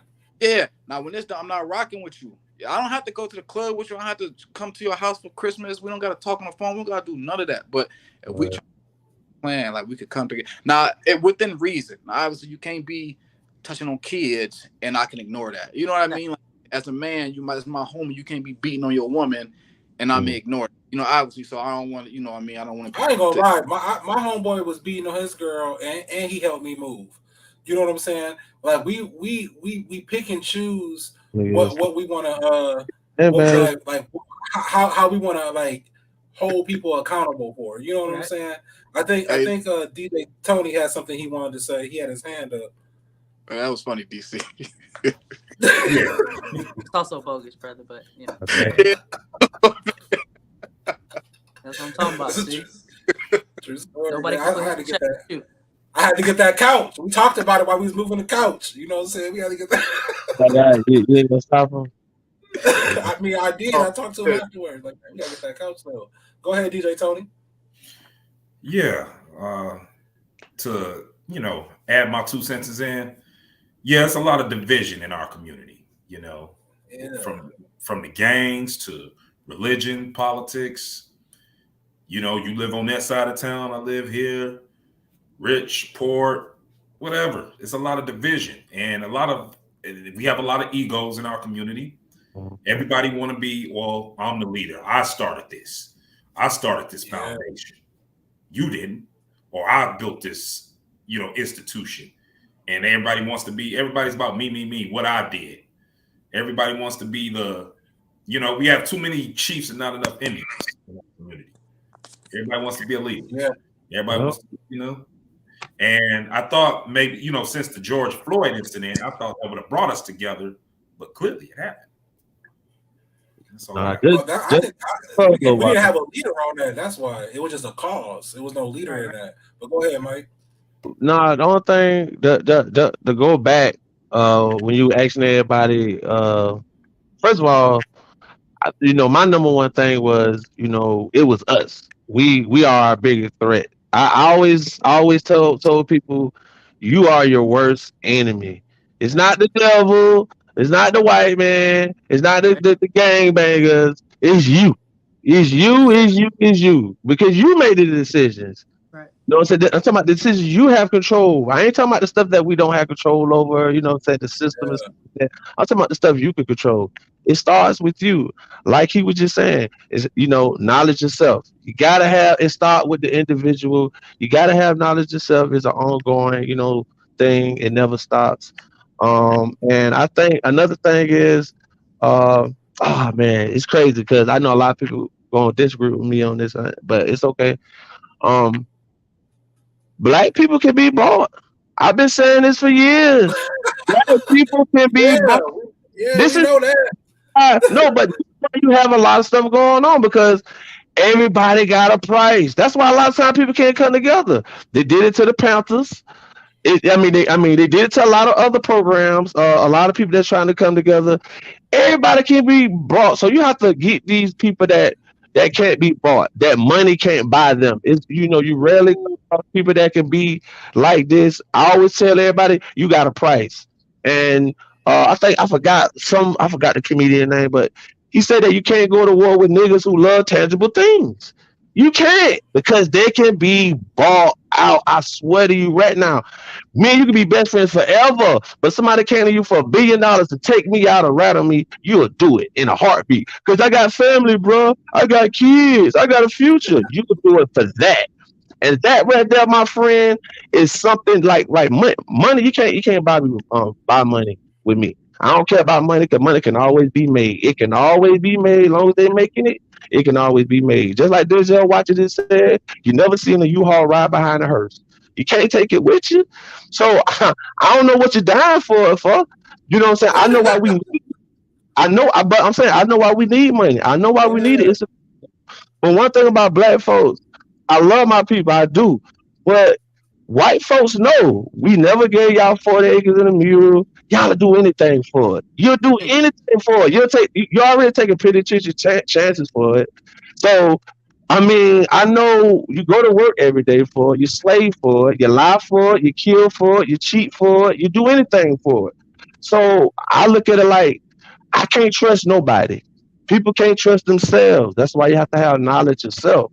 And I think it's hard to bring black people together knowing that they could be bought out. Look at hip hop, been bought out. Been bought out. Look at all them conscious rappers. You don't hear them no more. You hear all the killing and all that other shit. True. So it's it's a money thing because we never had nothing. We blacks well, we actually had something, and then we they took that and blew that up. So now we back to where we'll do anything for it. And I think that it's hard. I'm not gonna lie. It's hard for black people to come together. Not this group of black people. Yeah, we can come together, but a large group. And one thing I learned, you can control 10 people. No, you can control 1 million people more than you can control 100. You can. Yeah. Okay. And one thing about black people, the number one thing they're gonna ask themselves when all coming together, what's in it for me? What's in it for me? All this time you taking away from me, what's in it for me? And that's always gonna be a problem. You always gonna have them individuals, like he said, too many chefs in the kitchen. Everybody want to be a chef in the kitchen. It can't happen. So I think for ourselves, our community, we're looking for this leader, and we'll never find that. So it, I think that black people, we are our biggest threat until we get our mind right. our soul right mentally. Like, you know what I'm saying? We know we need counseling. We need some of everything. And they know this. They know these things. They know we can't come to, we ain't Jews. I mean, we're not like, Jewish in the Holocaust, how those group of people, they could come together by default. You know what I'm saying? But they gonna always make it hard for us. You know what I'm saying? And let me make this clear. I love being black. I don't want to be no other color. You know what I'm saying? I like it hard. You know what I'm saying? I like it hard. You know what I'm saying? Pause. But I do. You know what I'm saying? I do. I don't want it easy. I don't want no easy route. You know what I'm saying? So, but I mean, these group of people that I'm talking to, y'all leaders. You know what I'm saying? Like, just by Let me chime you in with guys. you, Mike. Let me chime in with you. So this is what I be hearing, right?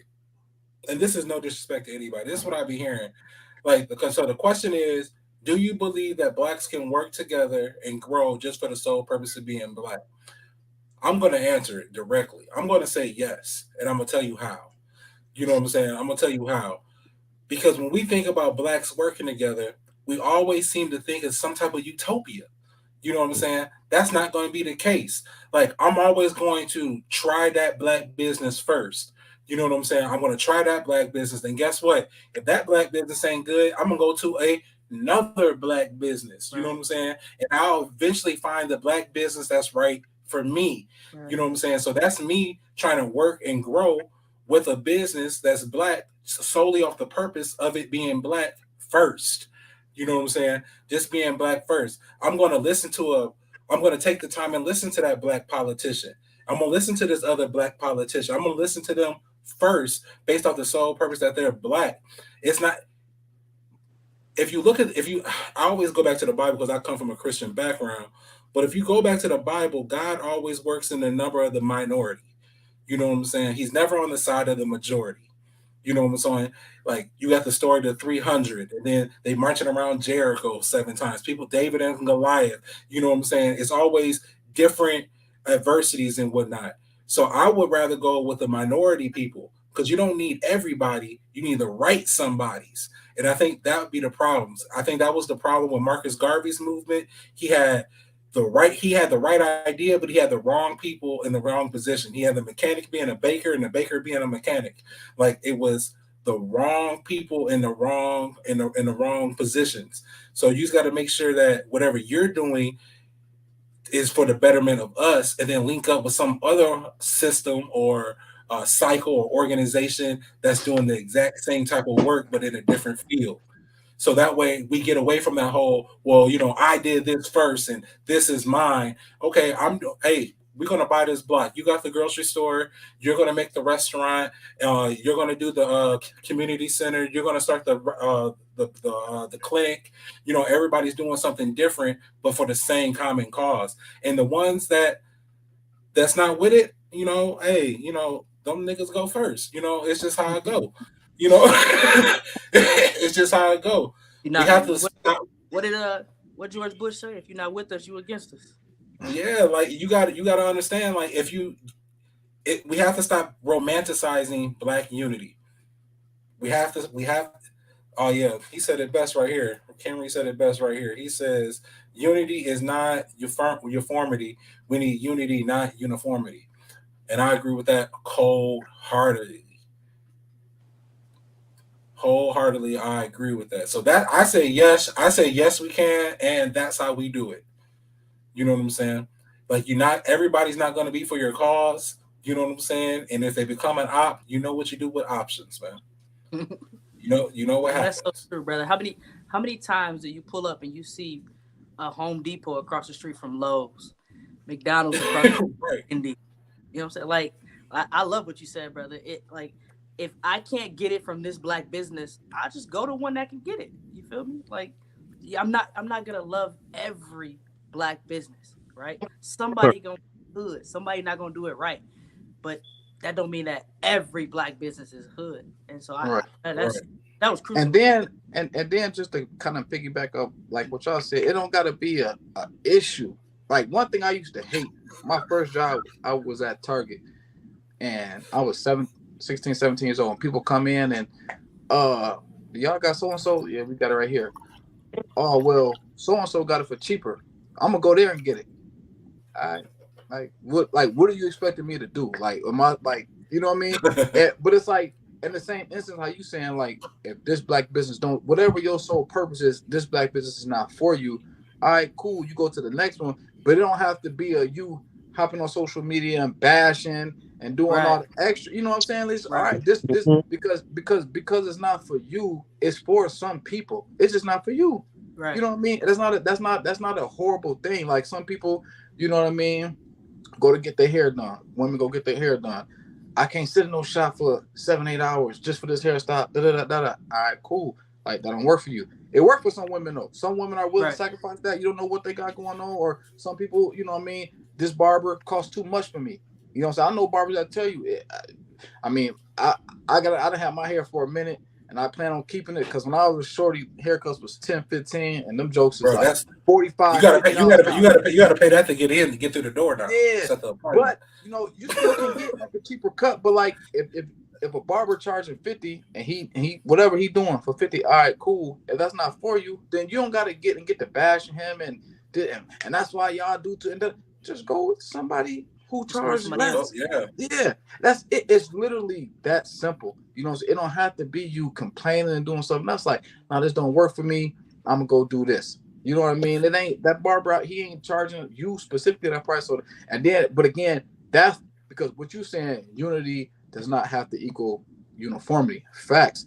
But then that's when we get to the point of, you know what I'm saying, it being an issue because now you speaking ill of this person business. Now it's an issue. Now we, you know what I'm saying, again, instead of just going to Wendy's because you like they sea salt fries better than McDonald's, you bash it. It don't got to be a bash fest. Just go to what you like. Go to what support you What, best. You know what I what do you mean? think? What do you think brings on that mentality? I think it comes from blacks holding blacks to an unrealistic expectation. Because how many times has McDonald's messed up your order and you still went back? How many times does Walmart not have what you wanted and you still go back and shop without complaint? You know what I'm saying? Yeah, It's I the think, whole. but I think too. It comes to like I think some of it is a black issue, but I think some part of it is just to a society issue. Like everything, has to be made into a competition or a bad thing. Like again, like I was saying earlier, like if you like LeBron, you can't like Michael Jordan. You know what I'm This is saying? this is facts though. You know what I'm saying? I If don't you disagree. Don't start. Don't you know what I'm start. saying? And to be No, But honest with that's you, I've but been you know what I'm just saying? It's like I've just been to put trying it to out keep there, the king on the I'm just conversation, saying man. like I don't know about just that, but Hey, keep going. DC, like we gonna hold it. I We gonna can't be we a gonna part of this keep holding it podcast if down. that's what you're gonna We be gonna on, keep bro. holding it down for the king, man. We gonna keep holding it down for the I king. can't be a Like, part of this. If that's what you're gonna be on, my guy. but it's like and then it's like if you like Michael Jackson, you can't like Prince, and it's not even like like we don't have like, and that's one of the things I do only see with black people. It can't even be like I rock with both. I just like Michael Jackson a little bit better. Prince got some hits too. It's just like no, you know what I mean. You can't. It It's just gotta be can't one or be the other. everything. Everything has to be a competition, and it's like we got that. It's almost like we got that division stuck in our head. You know what I mean? For the shorties now, like King Von and Lil Durk and they whole clique is beefing with NBA YoungBoy and they whole clique. Like you can't listen to both. Like you can't like both. You know what I mean? Like you literally like we don't like mutual exclusivity is like they don't believe in that. Like this just us as people, like we don't believe in that at all. You know what I mean? So like we don't believe in saying like, DC is a great barber. He's just not right for me. But if you're looking for a great barber, go to him. I go to Shorty over here because I don't have to make an appointment. I get in, I get out. It's only $20. I'm cool. It ain't, you know what I mean? It ain't distant, but everything is a competition. Like we just like, you know what I mean? It's division, and if we've made a competition, So let's amongst relate each that. other. Let's relate that to It's, the it's nothing. PhD. It's nothing with friendly competition, though. Is it? Right. Is there something wrong with friendly competition No, or no, no, no, no, no. I don't think it's competition? nothing. No, not friendly. Not friendly. Not absolutely not. Absolutely not. But I think friendly competition is being able to say, Mike, you know what I'm saying? Prince got some jams, but he ain't messing with Mike. But I think we'd just be like, Prince sucked. It's all Michael Jackson. You know what I'm saying? This person sucked. It's all this person. You know what I'm saying? It's to the extreme. You know what I mean? It's to the extreme. And maybe it might be a fault of maybe loyalty with black people. I don't know. I don't know what it is. But like I kind of pride myself on like, be objective, but also, you know what I'm saying? You could you could allow yourself to like two things, even if they are opposites. Like you don't have Right. to live in a world where it has to Right. be one or the other. So like like in Wakanda Forever, right?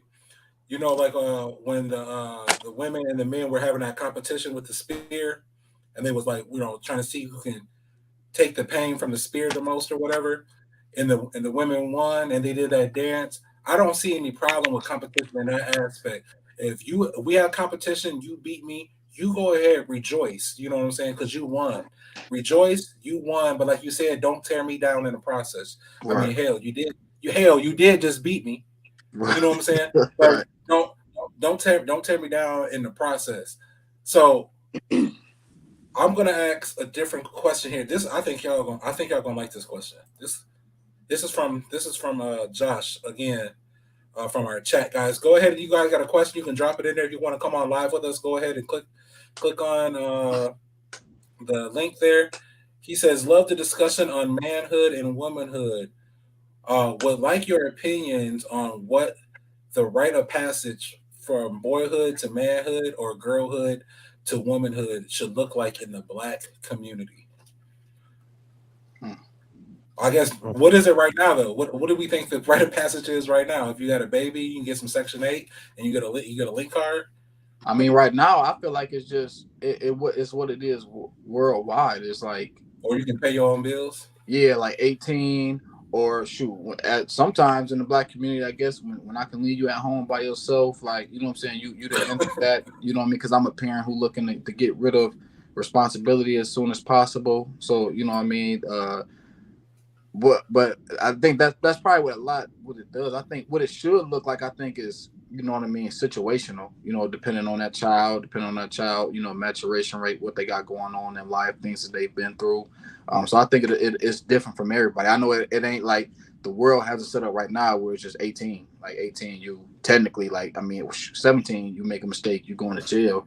You know what I mean? 18, same anything over 17, you make a mistake, you going to jail. So but I think in a perfect world that would look different, you know what I mean? But that may look like, you know, goes to the conversation like, you know, as parents, like when are you telling your child that it's time for them to leave your house? Or if you're telling your child that, you know what I mean? Like I think that has a lot to, you know, I think it's just how do you treat your child? You know what I mean? My oldest is 14. I plan to, you know what I mean, based use his manhood based on his maturity. You know what I mean? Like most kids not ready to be on their own at 18, living on I, their I, own, that bills on let their me own. let me ask this. Let me ask this. Do you, as a Black man with a child that's what I'm saying, that's a teenager, do you raise him like society gonna see him, or do you raise him like you want him to be seen? No, I don't. I mean, this is the thing. Like I thought about that. You know, you think about that. Like you know, he for whatever reason he thought it would be. He asked me for a tattoo. You know what I'm saying? But it might, of course, the answer would be no. But you know, you think about it like you don't want people to see you like that. But like I just raised him as as how you want to be seen. Because I look at it as like I used to have debates with people, and I was, which this not even debate I would entertain anymore. But like naming your child a certain name, you got to Right. make sure. Once again, old school. You got to make sure that name gonna look good on the application. Da da da da da da. But you know, I'm of the belief of if my name is whatever and you pull on my application, you're not looking at my resume and what I can do or listen to me on an interview, you're just looking at my name and you're throwing the application out. It's not a company I want to work for anyway. All you know is you getting the BS out the way early. So I just raise him on, you know, be who you want to be. Like if you now when you get older, if you want tattoos, get tattoos. You know what I mean? If you wanna, you know what I mean? Like you said, understand people may look at you a certain way. That's on them. You know what I'm saying? So I don't I raise him to because I'm that way. I don't care. Like I'm gonna be me. However, you know what I'm saying? I'm gonna be me. I'm not doing nothing. I'm not you know doing the whole whitewashing on myself when I go to work, which I don't have to because my job is all black anyway, which I love that. But I'm not, you know what I'm saying? I'm not doing that. You know what I mean? I'm not walking around making moves about myself and making decisions about my life based on how you know what I'm saying? People gonna view me. So I don't raise my child that way. None of my children. I don't raise none of them that way. But now, Sister Kishana, I know that you probably want to chime in on this because I know you probably got some insight on some passages from boyhood to manhood and also girlhood to womanhood. Go ahead, educate us, great sister. Stop it, brother. Pressure on me. But I was gonna actually quote from the Bible. Well, not quote from the Bible, but nonetheless, I think that the passage from boyhood to manhood, is defined in the Bible. Um, God judges a man on how he treats his woman, and so I think that again, I didn't do this, right? God put this on y'all, right? So your treatment of your woman is how God judges you as a man, right? So how do you treat your mother? How do you treat your wife? How do you treat your daughters, right? In the Nation of Islam, we're taught that a nation can rise no higher than its woman.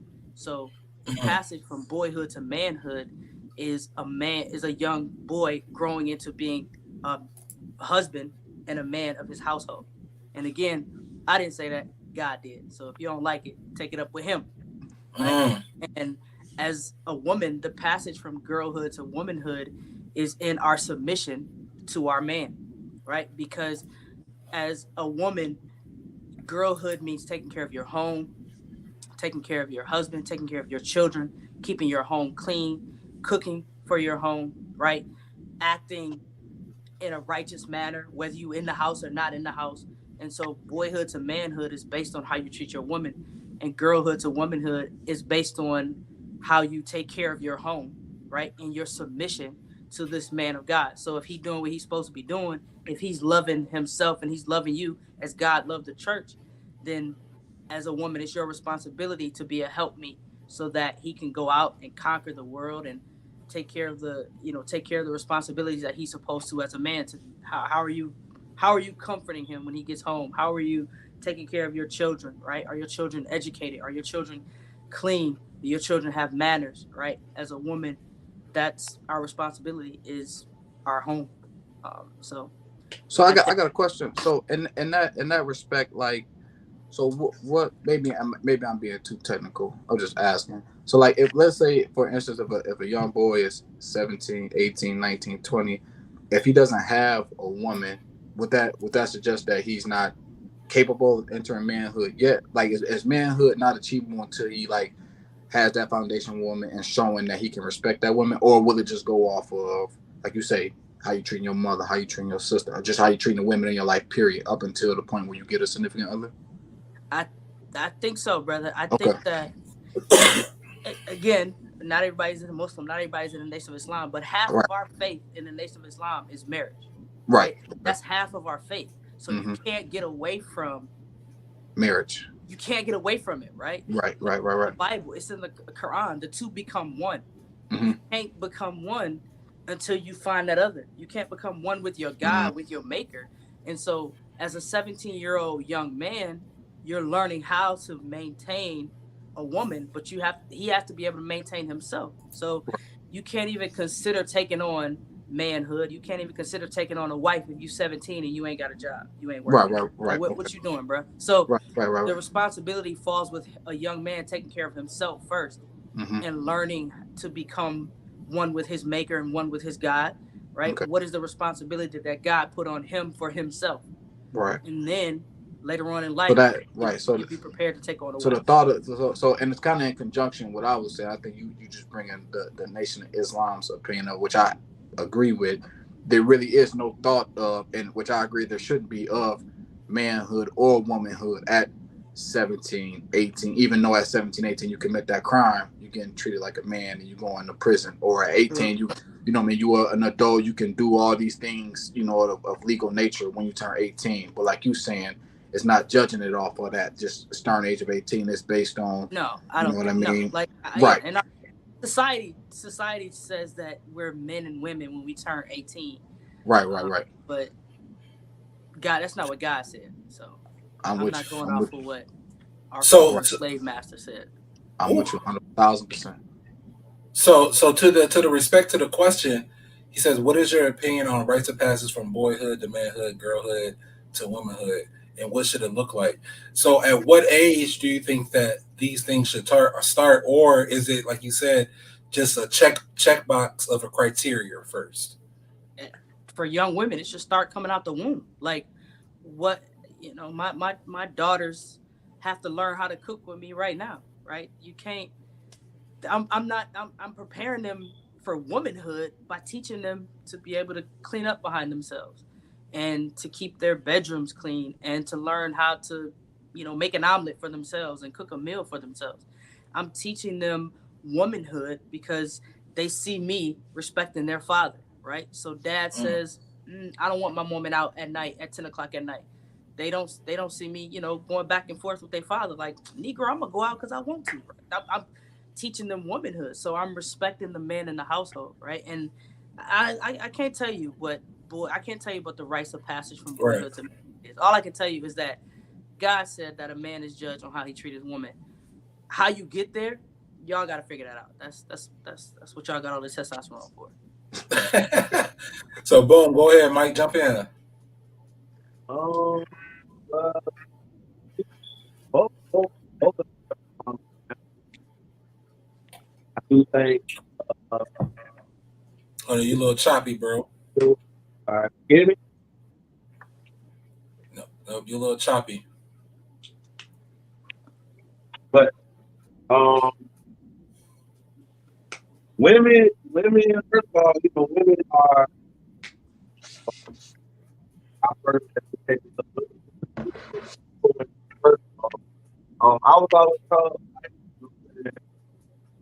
my uncle and my father too, and my father, uh, women are our first, but okay, Mike, we having a hard time hearing you, man. You like you cutting in, you cutting out. Uh, I never really thought about that Bible passage until right now. How a man is uh, judged of how he raised, how he is with his woman, and that can also translate to women in his life. And man, we are really. I really think the black community is really missing like a nucleus of faith. You know what I'm saying? A lot of us are going to religious institutions or practicing religious beliefs or practicing spiritual beliefs or energetic beliefs, but like kind of like what Stephen said earlier, somehow, some way, that causes a great divide amongst the unity that's needed for us to progress forward. You know what I'm saying? So I don't. To be honest, I don't really know what would be what a passage, or if we can get a universal rites of passage for young men, or a universal rites of passage for young black women. I think it's individual. It becomes into that individual tribe. You know what I'm saying? But in order to get back to our individual tribes, we have to show some type of unity. And then boom, we right back at square one. I got Mike coming back in here. Let's see if we can you get me? get them Yes, sir. going. Mike, you there? Yeah, you get me? Yep, yep. Everything's good. Go ahead, bro. Yeah, but what I was trying to say is, women are our first teachers, and I think, I was taught by my uncles that, if you could teach a woman something that she could take for her for the rest of her life and she can use it, you know what I'm saying, that she could pass on to her children, something useful. You know what I'm saying? That's something that a man should, always, a woman, because the only reason I brought that up because I done had several women, come to me about this. Women who I was friends with, and she was like, I never had a man teach me nothing. Like nothing that I can pass on to my children. Like it's always, something that he can show me something, but it's nothing that useful. And I was like, I never thought about that till later, on as I got older. And I was like, what she meant by that? You know what I'm saying? Like, what she mean by, Right. I mean, always teaching a woman something. But I know what she meant by that. Like, you know what I'm saying? So it's like we have to, be spiritual also. You have to have be a spirituality, whether you religion or not religion, because I know some people, they are religion, some people are not religion. It doesn't matter to me what you are.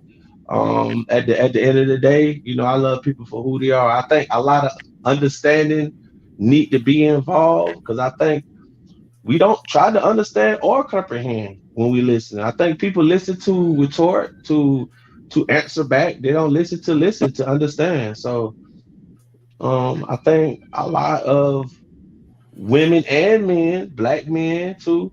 I think we just need to just start listening to each other, understanding each other. The woman of the house, because I think some men are afraid to let women lead. In Mm, some situations calls for a woman to lead. I would say that.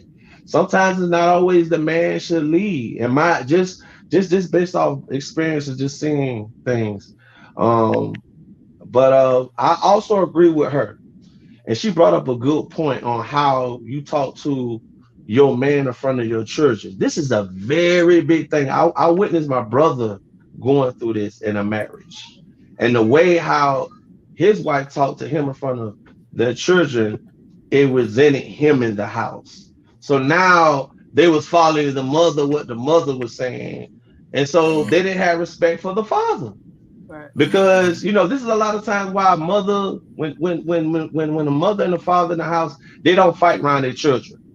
Right. This is very important. You keep this private because kids take sides. They really do. And you don't want your kids taking side with the mother or the father in the house. And you have to sit your kids down and talk to them about what's going on. And, you don't have to really get into detail, but keep them in the loop. I think a lot, and that goes back to what I was saying earlier. Don't try to keep secrets from your kids. Keep them in the loop on what's going on and involve your kids into what's going on too. That things within the family is very I like, I important like, because when I like people, the way you saying that open communication with your kids. What you said, you just said something real powerful right there. You said talk to your kid. I don't and involve your kids. I right. love the way you said that. Involve your kids. Like we are a family. I'm going to listen. I'm going to make the decision, but I'm going to listen to your opinion. You know what I'm saying? Almighty, all great leadership has advisors. Y'all, my family. I'm gonna listen to. I'm gonna take in consideration what you have to say. I watched a lot of Game of Thrones. I did learn that. You know what I'm saying? But they not just taking orders on their own. They're taking in consideration what everybody is saying. You know what I'm saying? And that is beautiful. We are approaching the 2 hour mark here, folks. Uh, I'm game, but we did. DJ Tony did have to get up out of here. If you guys had to give a message to the black community, what is your message to the black community? Uh, Simply put, do unto others as you will have done unto you. Mm, Mhm. so simple. Mine would just be it's kind of vague, but it would just be just educate yourself. And whatever whatever it is that you're interested in, just continue to educate yourself on yourself. I just feel like that's the especially now, education is basically free. You can learn about anything that you need to learn about. You could read a books. You can have a book read to you, Audible. Which I do sometimes. You can watch videos. It's just to educate yourself. You know what I mean? I think the a lot of times our ancestors, even our parents, maybe they certain generation they just didn't know, and maybe all the information wasn't as readily laid out there for them like it is for us. But now it's just educate yourself. I would really yeah, educate yourself. Bet, Mike. Um, I think the thing I say to myself every day, I tell everybody, no matter how many mistakes you made, no matter what they say about you, every day you wake up, you always have a chance to change your life. I tell people that all the time. Every day you wake up, you have a chance to change things. So don't never think that you're too deep in it, you're too behind. You can always change. And another thing is confidence is the key. Don't let nobody take your confidence ever. Like whatever you're trying to do, no matter what they say that you can't do, confidence is always the key to everything you're trying to do. And always, keep that and vibe higher, man. Straight up. Man, if I had to give a bit of advice to the black community, I would say do it for you. Understand who you are and seek yourself in others, and then do it for you. Because if you're doing it for you and you see yourself in others, then you ultimately doing it for me too. You know what I'm saying? So Guys, let them know where they can reach you at. I want to thank you guys for coming on to the great conversation, joining the conversation. Let them know your social tags, where they can meet you at, where they can see you at, all that good stuff. I'm Sister Keyshawnda X on Facebook, and that's the gist of it. We gonna get you right. Don't worry about it. We gonna get you right.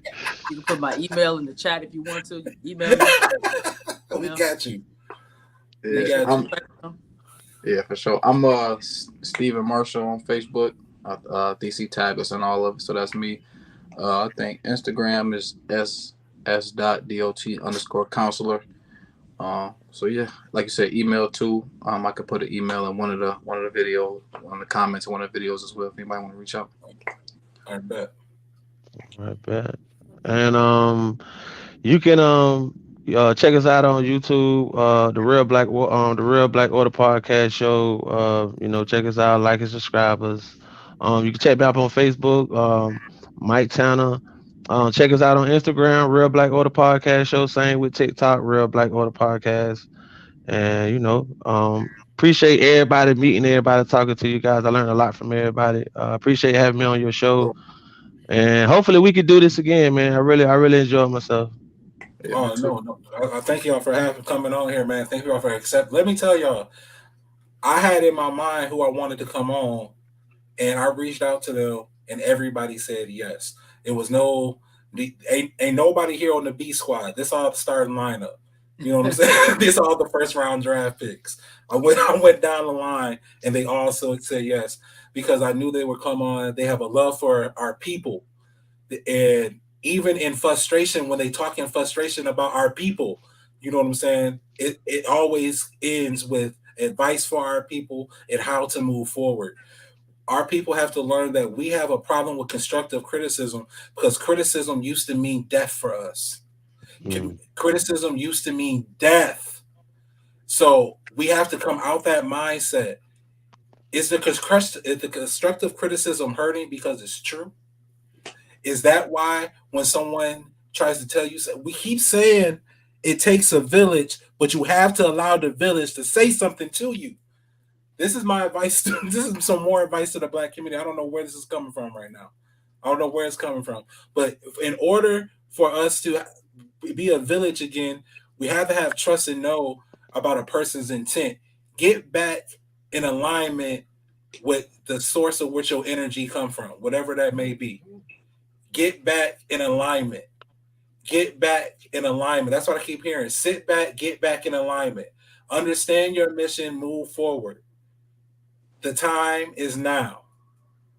The time is right now. Like Mike just said, every day you open your eyes, you can make a change. Yesterday is in the past. The future is here today to be made. Get going. I am the I am -X. This is the Great Conversation Podcast. And you know what we like to say here on the Great Conversation Podcast is that you don't always have to agree to have a great conversation. Peace. For sure. Peace, brother. Thank you for having me. Peace. Thank y'all for coming on.